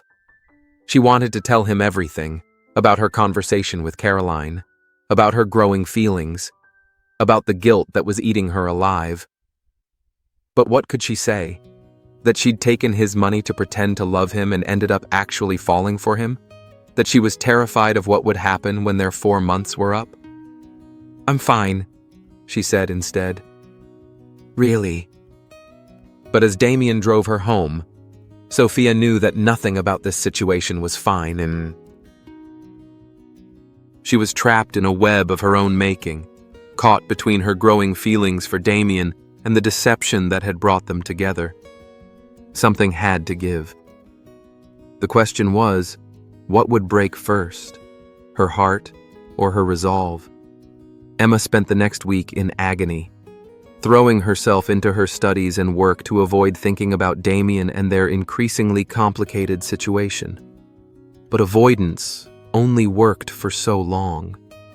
Their next scheduled appearance was a gallery opening on Friday night, and Sophia found herself dreading it in a way she never had before. The irony wasn't lost on her. What had started as the easiest money she'd ever made had become the most emotionally expensive experience of her life. Friday evening arrived gray and drizzling, matching Sophia's mood perfectly. When Damien picked her up, she noticed he looked tired, with dark circles under his eyes that hadn't been there the week before. "Rough week?" she asked as they drove through the city. "You could say that." Damien's jaw was tight. The Peterson merger is more complicated than expected, and Mother has been calling daily with suggestions for our next family outing. Sophia's stomach clenched. What kind of suggestions? A weekend at the family house in the Hamptons? She wants to really get to know you, apparently. Damien glanced at her. "I've been putting her off, but she's becoming increasingly insistent." The thought of spending an entire weekend pretending to be in love with Damien while actually being in love with him seemed like a special kind of torture. "Maybe we should tell her we're not ready for that yet," Sophia said carefully. "Maybe." But something in Damien's tone suggested he wasn't entirely convinced. The gallery opening was for a contemporary artist Sophia had never heard of, but the turnout was impressive. All the usual suspects from Damien's social circle, plus a smattering of art world celebrities and critics. Sophia found herself going through the motions of their usual routine, charming small talk, elegant displays of affection, the perfect performance of a couple in love. But tonight felt different. Every touch of Damien's hand, every smile he directed her way, every moment of his attention felt like a lie she was perpetuating. She was acutely aware that she was being paid to be there, that her feelings for him were irrelevant to their arrangement. It was during the cocktail hour that disaster struck. Sophia had excused herself to find the restroom when she overheard a conversation that stopped her cold. 2 women, society types she'd met at previous events, were standing near the coat check, apparently unaware of her presence. "I still can't believe Damien Blackstone is with that girl," one of them was saying. "I mean, she's pretty enough, but she's so obviously not from our world." "Margaret thinks it's just a phase," the other woman replied. "You know how men can be about playing savior to the less fortunate. Well, I heard from someone who knows someone at his firm that the whole thing is suspicious." Apparently, no one there had ever heard of her before she started showing up to events. Sophia's blood ran cold. "What are you suggesting?" "I'm not suggesting anything." I'm just saying it's odd. A girl like that, from nowhere, suddenly dating one of the most eligible men in the city. It doesn't add up. You think she's a gold digger? I think there's more to this story than meets the eye. And I'm not the only one who thinks so. Sophia stood frozen, her worst fears confirmed. People were starting to ask questions, starting to see through their performance. How long before someone decided to dig deeper? How long before the truth came out? She made it to the restroom and locked herself in a stall, her hands shaking as she tried to process what she'd just heard. This was unsustainable. They'd been lucky so far, but their luck was running out. When she finally emerged and returned to the gallery, she found Damien in conversation with a distinguished older man she didn't recognize. Damien's expression was animated, more relaxed than she'd seen him all evening. And for a moment, Sophia just watched him. This was who he really was. Brilliant, passionate, engaging. Not the man who needed to hire a fake girlfriend to escape his mother's matchmaking. The realization hit her like a physical blow. Damien deserved better than this charade.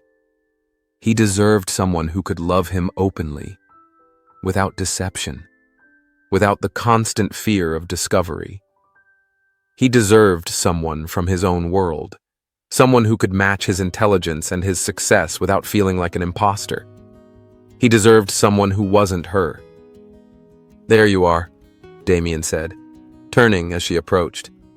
"Sophia, I'd like you to meet Judge Harrison." "Judge, this is Sophia Blake." Sophia shook the judge's hand and made appropriate conversation, but her heart wasn't in it. All she could think about was the conversation she'd overheard, the suspicion that was starting to build around their relationship. As the evening wore on, Sophia found herself withdrawing emotionally, responding to Damien's touches and smiles with increasing stiffness. She could see his confusion, the growing concern in his expression, but she couldn't bring herself to explain. Finally, as they prepared to leave, Damien pulled her aside. "Sophia, what's going on? You've been distant all evening." "I'm fine," she said automatically, the lie bitter on her tongue. "No, you're not." Damien's voice was gentle but firm. "You've barely looked at me all night. Did something happen?" Sophia stared up at him, taking in his handsome face, the genuine worry in his eyes. She loved him. God help her. She loved him with every fiber of her being. And that's exactly why she had to end this. "Damien," she began, her voice shaking slightly. "I think we need to talk." Damien drove them to his apartment instead of hers, sensing that whatever Sophia needed to say required privacy. His penthouse was exactly what she'd expected, floor-to-ceiling windows offering spectacular views of the city, furnished with the kind of understated elegance that only money could buy. But Sophia barely noticed her surroundings. She was too focused on the conversation she knew she had to have, the words she had to say that would end everything between them. Damien poured himself a scotch and offered her wine, which she declined. She needed to be clear-headed for this. "All right," Damien said, settling into the chair across from her. "What's going on?" Sophia took a deep breath, trying to find the right words. "Damien, I think we need to end our arrangement." The words hung in the air between them like a physical presence. Damien's expression didn't change, but she saw his hand tighten around his glass. Why? Because people are starting to ask questions. Tonight at the gallery, I overheard some women talking about us, about how suspicious our relationship seems. They think I'm a gold digger, or worse." Sophia's voice was steady, but her hands were shaking.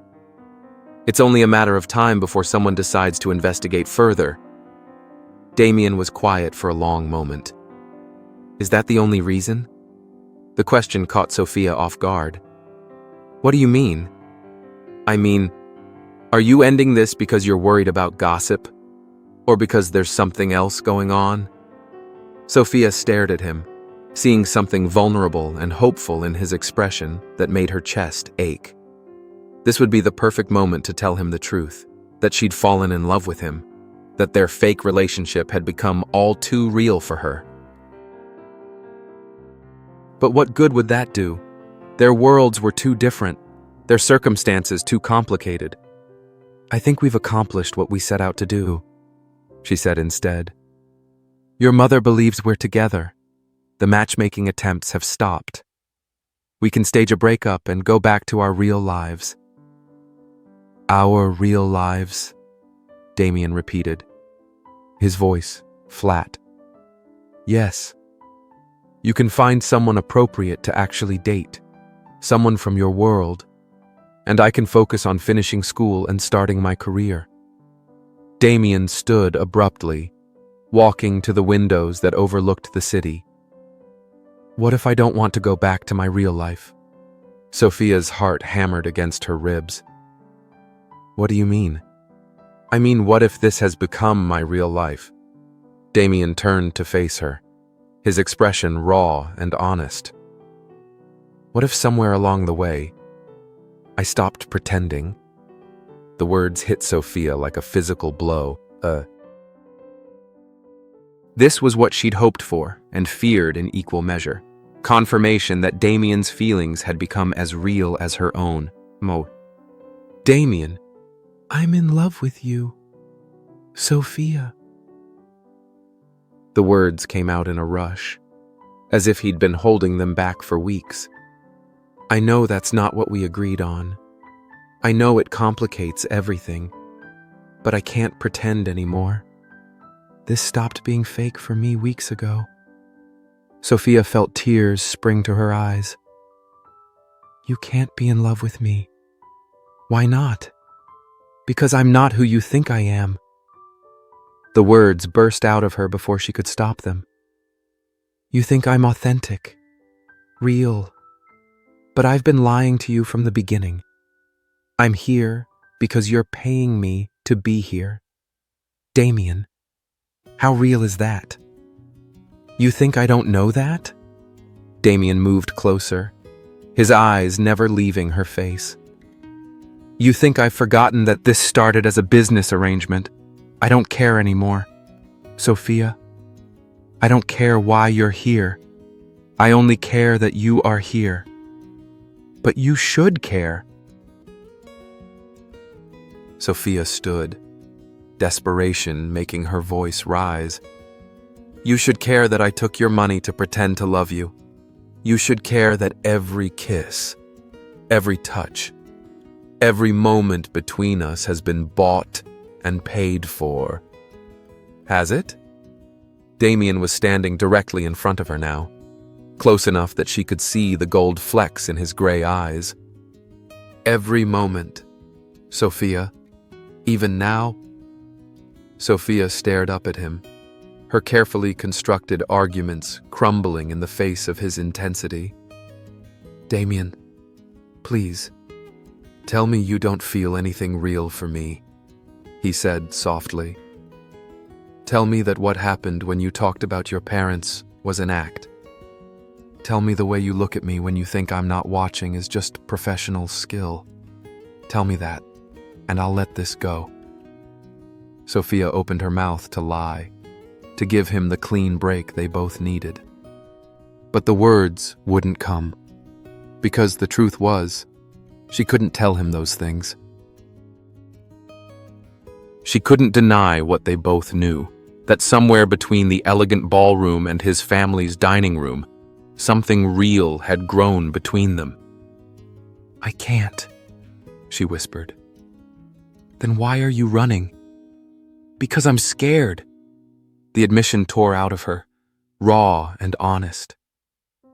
I'm scared that this is all a fantasy, that once the novelty wears off, you'll realize I don't belong in your world. I'm scared that you'll look at me one day and see what everyone else sees, a girl from nowhere who doesn't deserve you. Damien's hands came up to frame her face, his touch gentle but firm. Sophia, listen to me. I've spent my entire life surrounded by people who were born to this world, people with the right backgrounds and the right connections and the right bank accounts. And do you know what? Most of them are empty, superficial, boring. Despite everything, Sophia found herself smiling through her tears. You challenge me, Damien continued.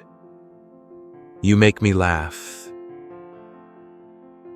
You see through the pretense and call me on it when I'm being arrogant or presumptuous. You make me want to be a better man. How could I not fall in love with that? Damien, I don't care where you came from. Sophia, I don't care about your background or your bank account or what anyone else thinks.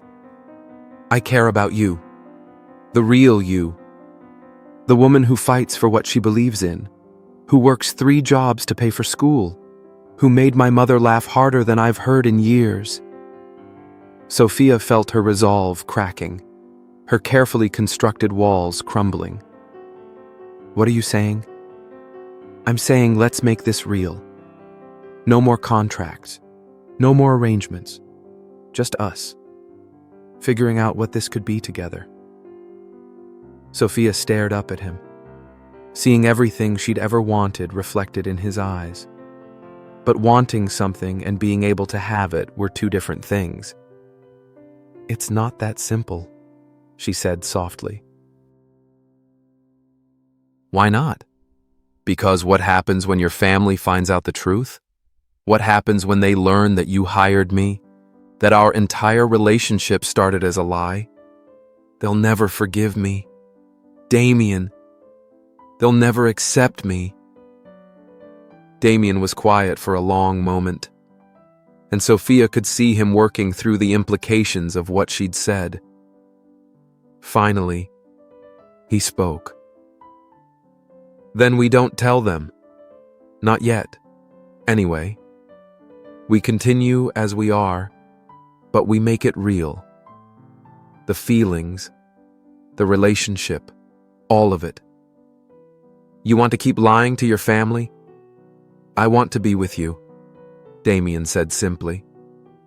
Everything else is just details we can work out later. Sophia felt herself wavering, tempted by the possibility he was offering. But the practical part of her brain, the part that had kept her alive and fighting through every challenge life had thrown at her, wouldn't be silenced. And what about the money? What about our arrangement?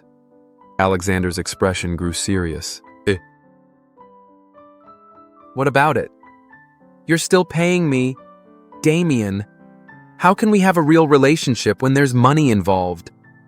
Then I'll stop paying you. Sophia laughed, but there was no humor in it. And how exactly am I supposed to pay my rent? My tuition? You stopping payment doesn't make my financial problems disappear. The question hung between them, highlighting the fundamental inequality that had brought them together in the first place. Damien was worth millions. Sophia was counting pennies. He could walk away from their arrangement without a second thought. She couldn't afford to. I could help you, Damien said carefully. Help me how? Pay for school. Help you find a better apartment. Set up a trust fund. No. Sophia's voice was sharp, final. Do you hear yourself right now? You're talking about making me your kept woman. How is that different from what we're doing now?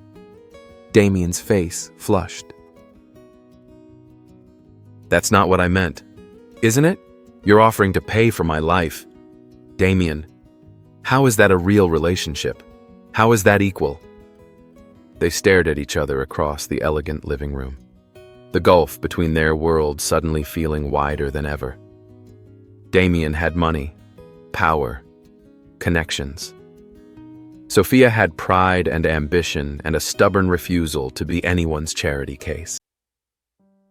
"So, what are you saying?"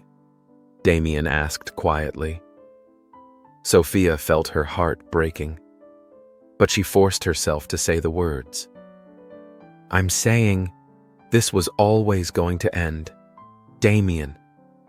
We just got confused along the way and started to believe our own performance." "You think that's all this is?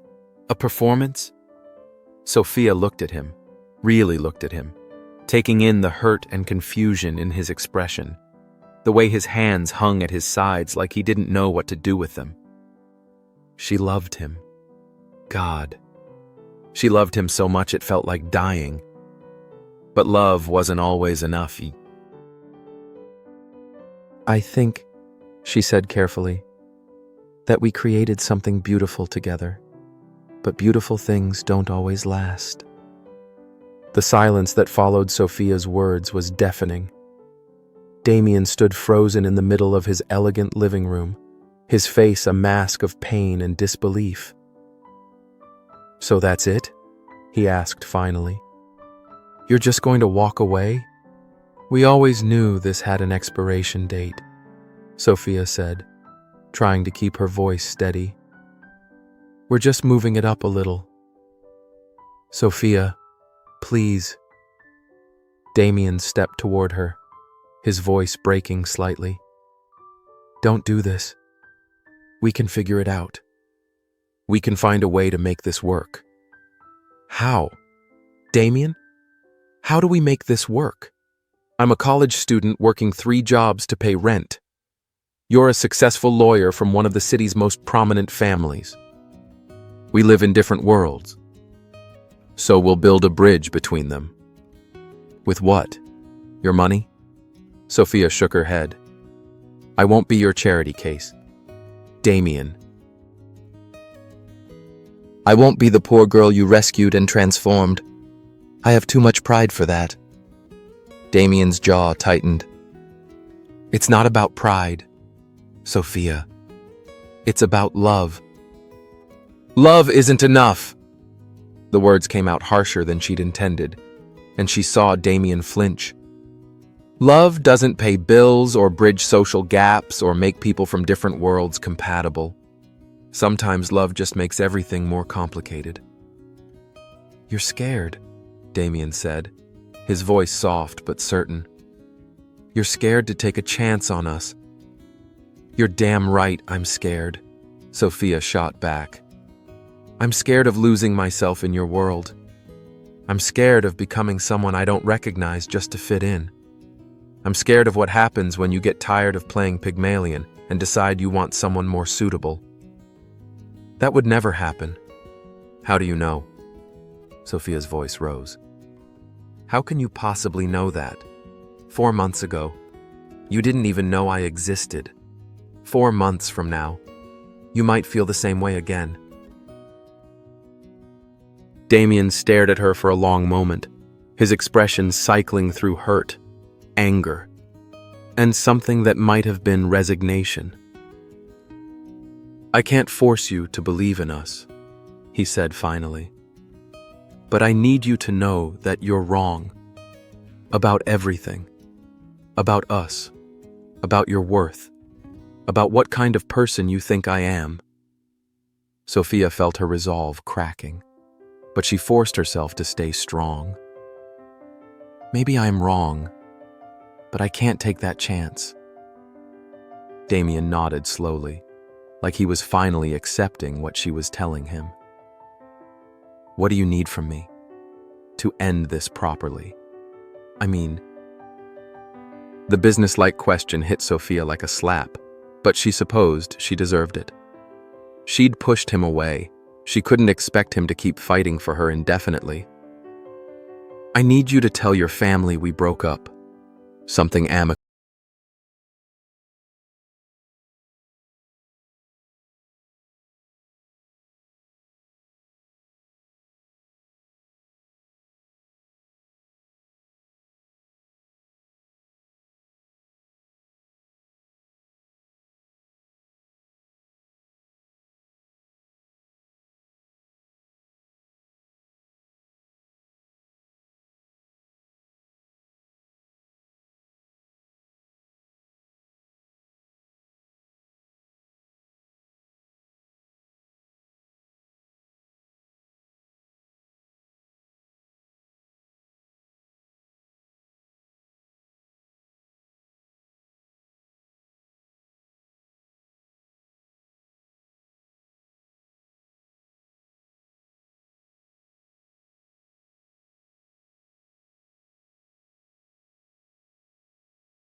changed.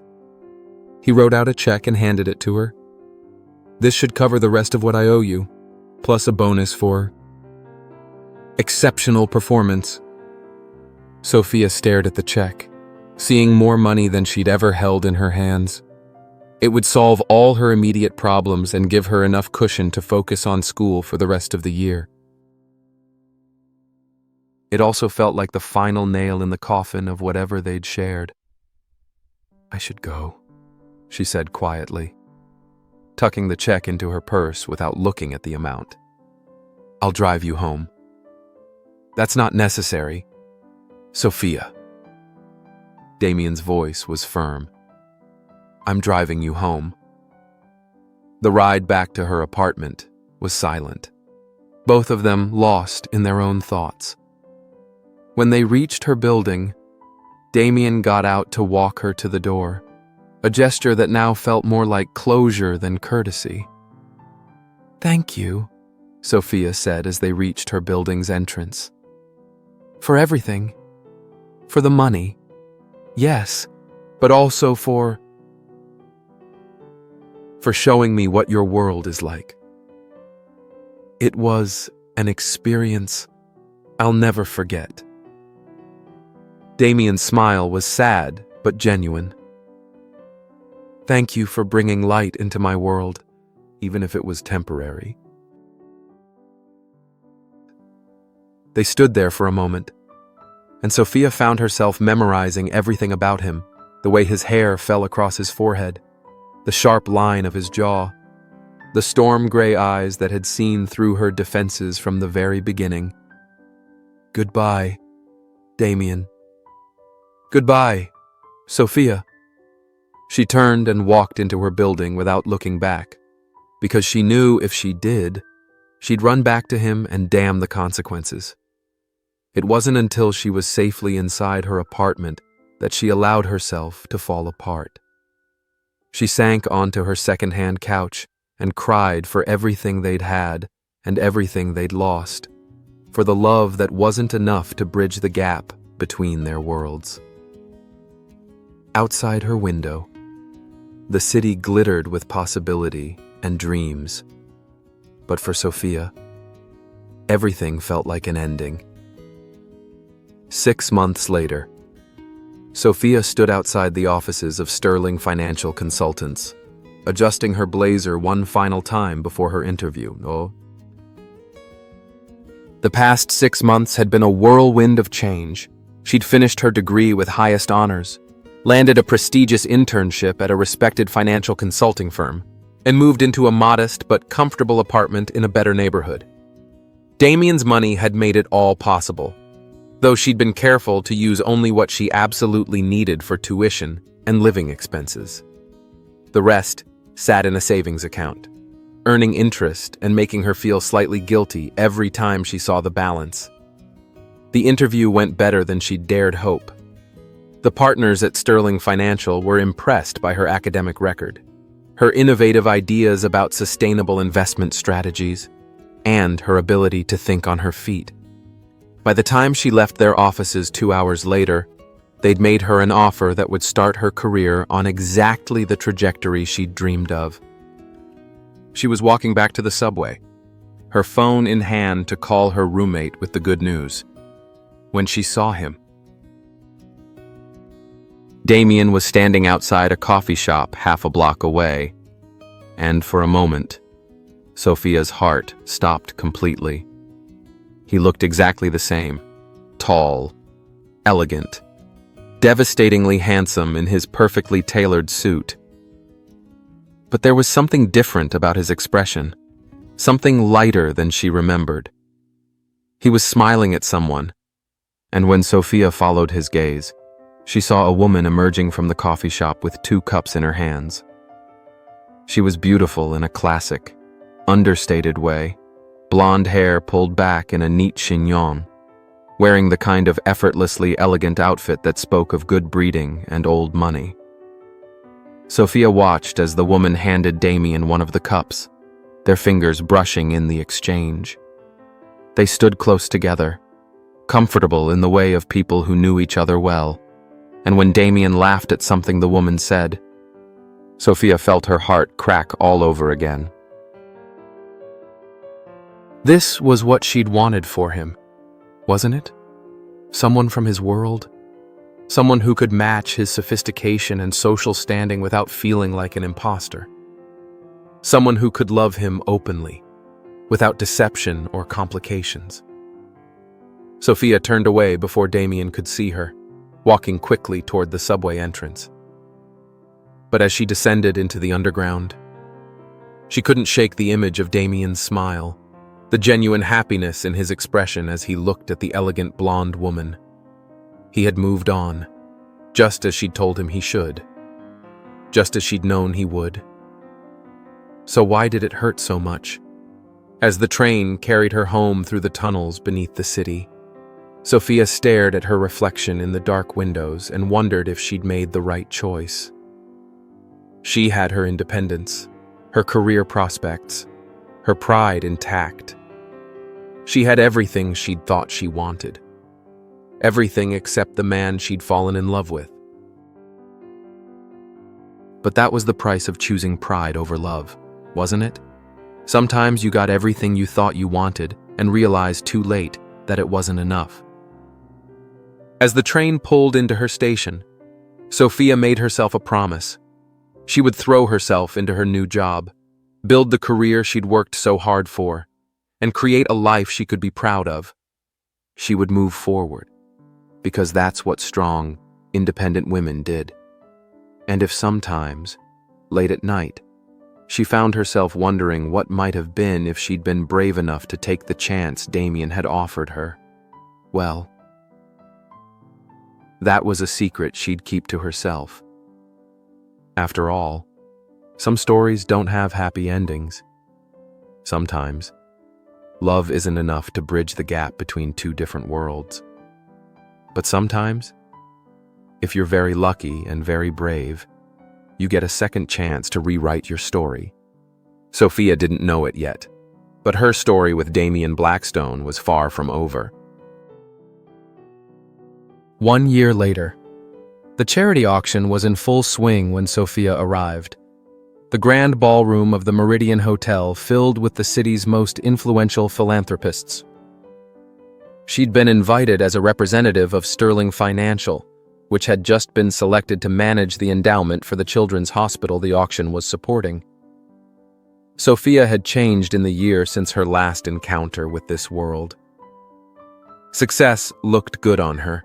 She carried herself with the confidence of someone who'd earned her place rather than bought it. Her dress was elegant but understated, purchased with money she'd earned rather than borrowed from someone else's bank account. She was examining a particularly impressive piece of artwork when she heard a familiar voice behind her. "I always thought you had excellent taste." Sophia turned, her heart hammering, to find Damien standing behind her. He looked older somehow, more mature, but his storm gray eyes were exactly as she remembered them. "Damien." She managed to keep her voice steady. "I didn't expect to see you here. The hospital is one of our firm's major clients. I could say the same about you." His gaze moved over her, taking in her successful appearance. "You look, well, happy." "I am." And surprisingly, it was true. Sterling Financial has been good to me. I'm actually heading up their new sustainable investment division. I read about that in the business section. Congratulations. The pride in his voice was genuine. You've built quite a reputation for yourself. They stood in comfortable silence for a moment, the noise of the auction swirling around them. "How's your family?" Sophia asked finally. "They're well. Mother still asks about you sometimes." Damien's expression grew wry. She was disappointed when I told her we'd broken up. And Caroline? Suspicious. She never quite believed our story about a mutual breakup. Damien smiled, though. She said she could tell we were both too miserable for it to have been truly mutual. Sophia felt heat rise in her cheeks. You were miserable? Devastated would be more accurate. Damien's honesty was disarming. It took me a long time to accept that you'd made the right choice. But you did accept it? I did. You were right about a lot of things. Sophia, I was offering to pay for your life, and that wouldn't have been a real relationship. It would have been just another form of arrangement. Sophia studied his face, seeing a maturity there that hadn't been present before. What changed your mind? Time, distance, therapy, if I'm being honest. Damien's smile was self-deprecating. I had to learn the difference between loving someone and wanting to possess them, between supporting someone and controlling them. And did you learn the difference? I'd like to think so. Damien paused, his gaze intense. What about you? Any regrets? Sophia considered the question seriously. About ending things between us? Sometimes? About taking the job you offered me in the first place? She shook her head. Never. It changed my life in ways I never could have imagined. Even though it was built on deception? The arrangement was deception, Sophia said carefully. But what we felt,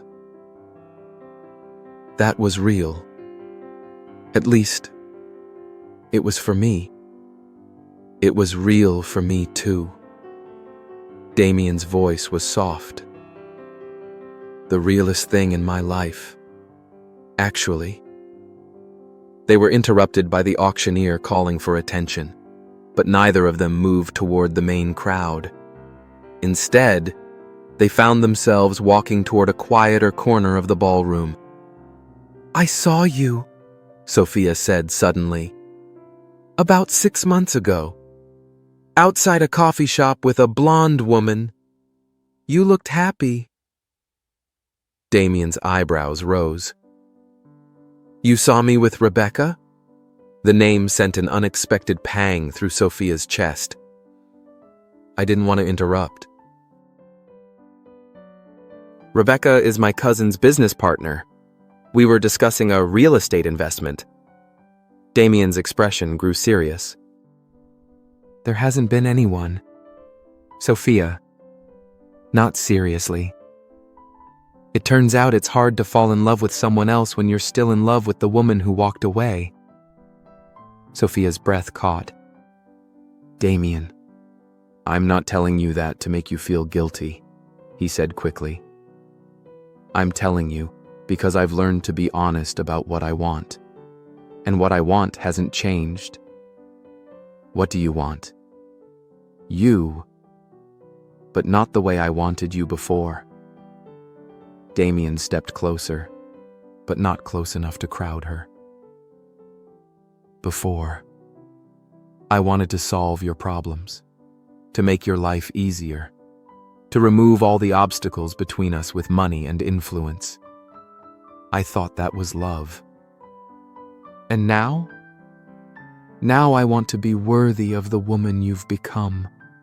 The woman who built her own success, who earned her place in this world, who didn't need anyone to rescue her. His eyes were intense, sincere. I want to be your equal, not your benefactor. Sophia felt her carefully constructed walls beginning to crumble again. Damien, we still come from different worlds. Do we? He gestured around the ballroom. You're here because you earned the right to be here.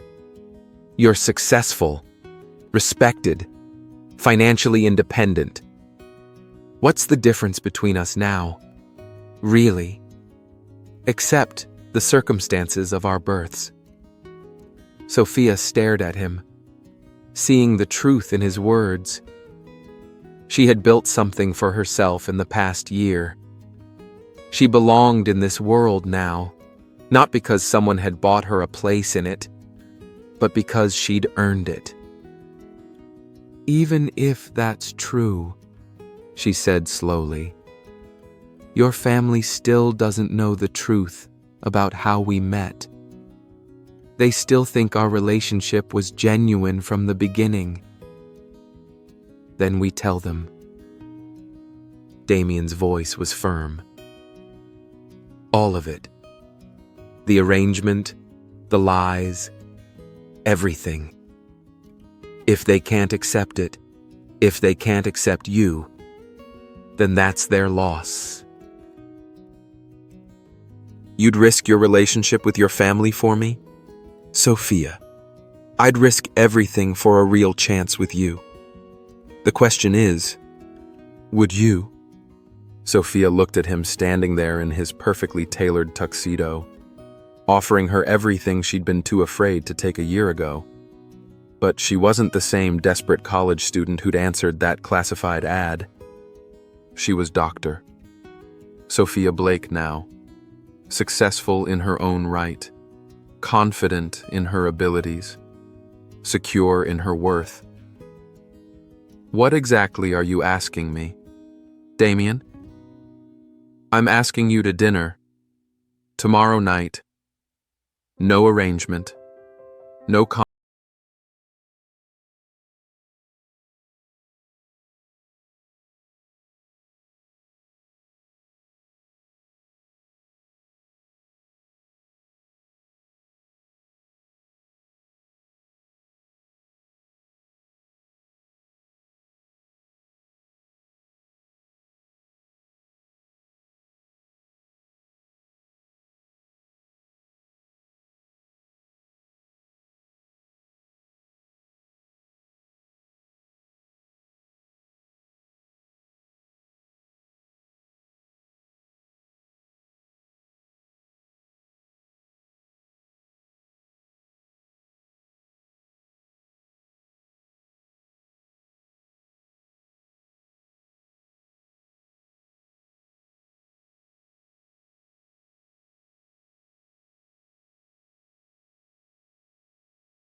One dinner, but I'm paying for my own meal. Damien's laugh was rich and genuine. I wouldn't have it any other way. As they stood there in the elegant ballroom where their story had truly begun, Sophia realized that sometimes the best love stories were the ones where both people had to lose each other to find themselves before they could find their way back to each other. Their contract had ended a year ago, but their real story was just beginning. There is one condition, Sophia said as Damien prepared to leave to rejoin the auction. Name it. No more secrets. No more arrangements. If we do this, we do it honestly, completely. All of it out in the open. Agreed. Damien extended his hand, but not for a handshake. Instead, he lifted her fingers to his lips, pressing a gentle kiss to her knuckles. Until tomorrow, Dr. Blake. Until tomorrow, Mr. Blackstone. As Sophia watched him walk away, she felt something she hadn't experienced in over a year: hope. Real. Genuine hope for a future that didn't involve choosing between love and independence. between her heart and her pride. Sometimes the greatest love stories were written by people brave enough to risk everything twice.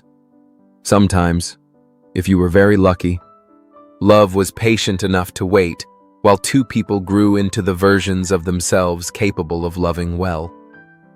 And sometimes, just sometimes, the best arrangements were the ones made with nothing but hearts on the table and everything to lose. The auction continued around her, but Sophia barely noticed. She was too busy imagining tomorrow night and the possibility of rewriting their ending into a beginning. After all, the heart wants what it wants. And Sophia Blake had finally learned that she was brave enough to want it all. In the end, this isn't a story about money or contracts or the price of love. It's about two people who had to learn that real love isn't about rescue or transformation. It's about recognition. Recognition of worth, of equality, of the courage it takes to love someone exactly as they are while supporting who they're becoming. Sophia and Damien's love story began with a lie, but it became real the moment they both chose to be vulnerable enough to tell the truth. The contract brought them together, but it was their honesty that would keep them together. Because the best love stories aren't about finding someone to complete you, they're about finding someone who inspires you to complete yourself, and then choosing to build something beautiful together. And that's a story worth every penny, every risk, and every brave choice it takes to make it real.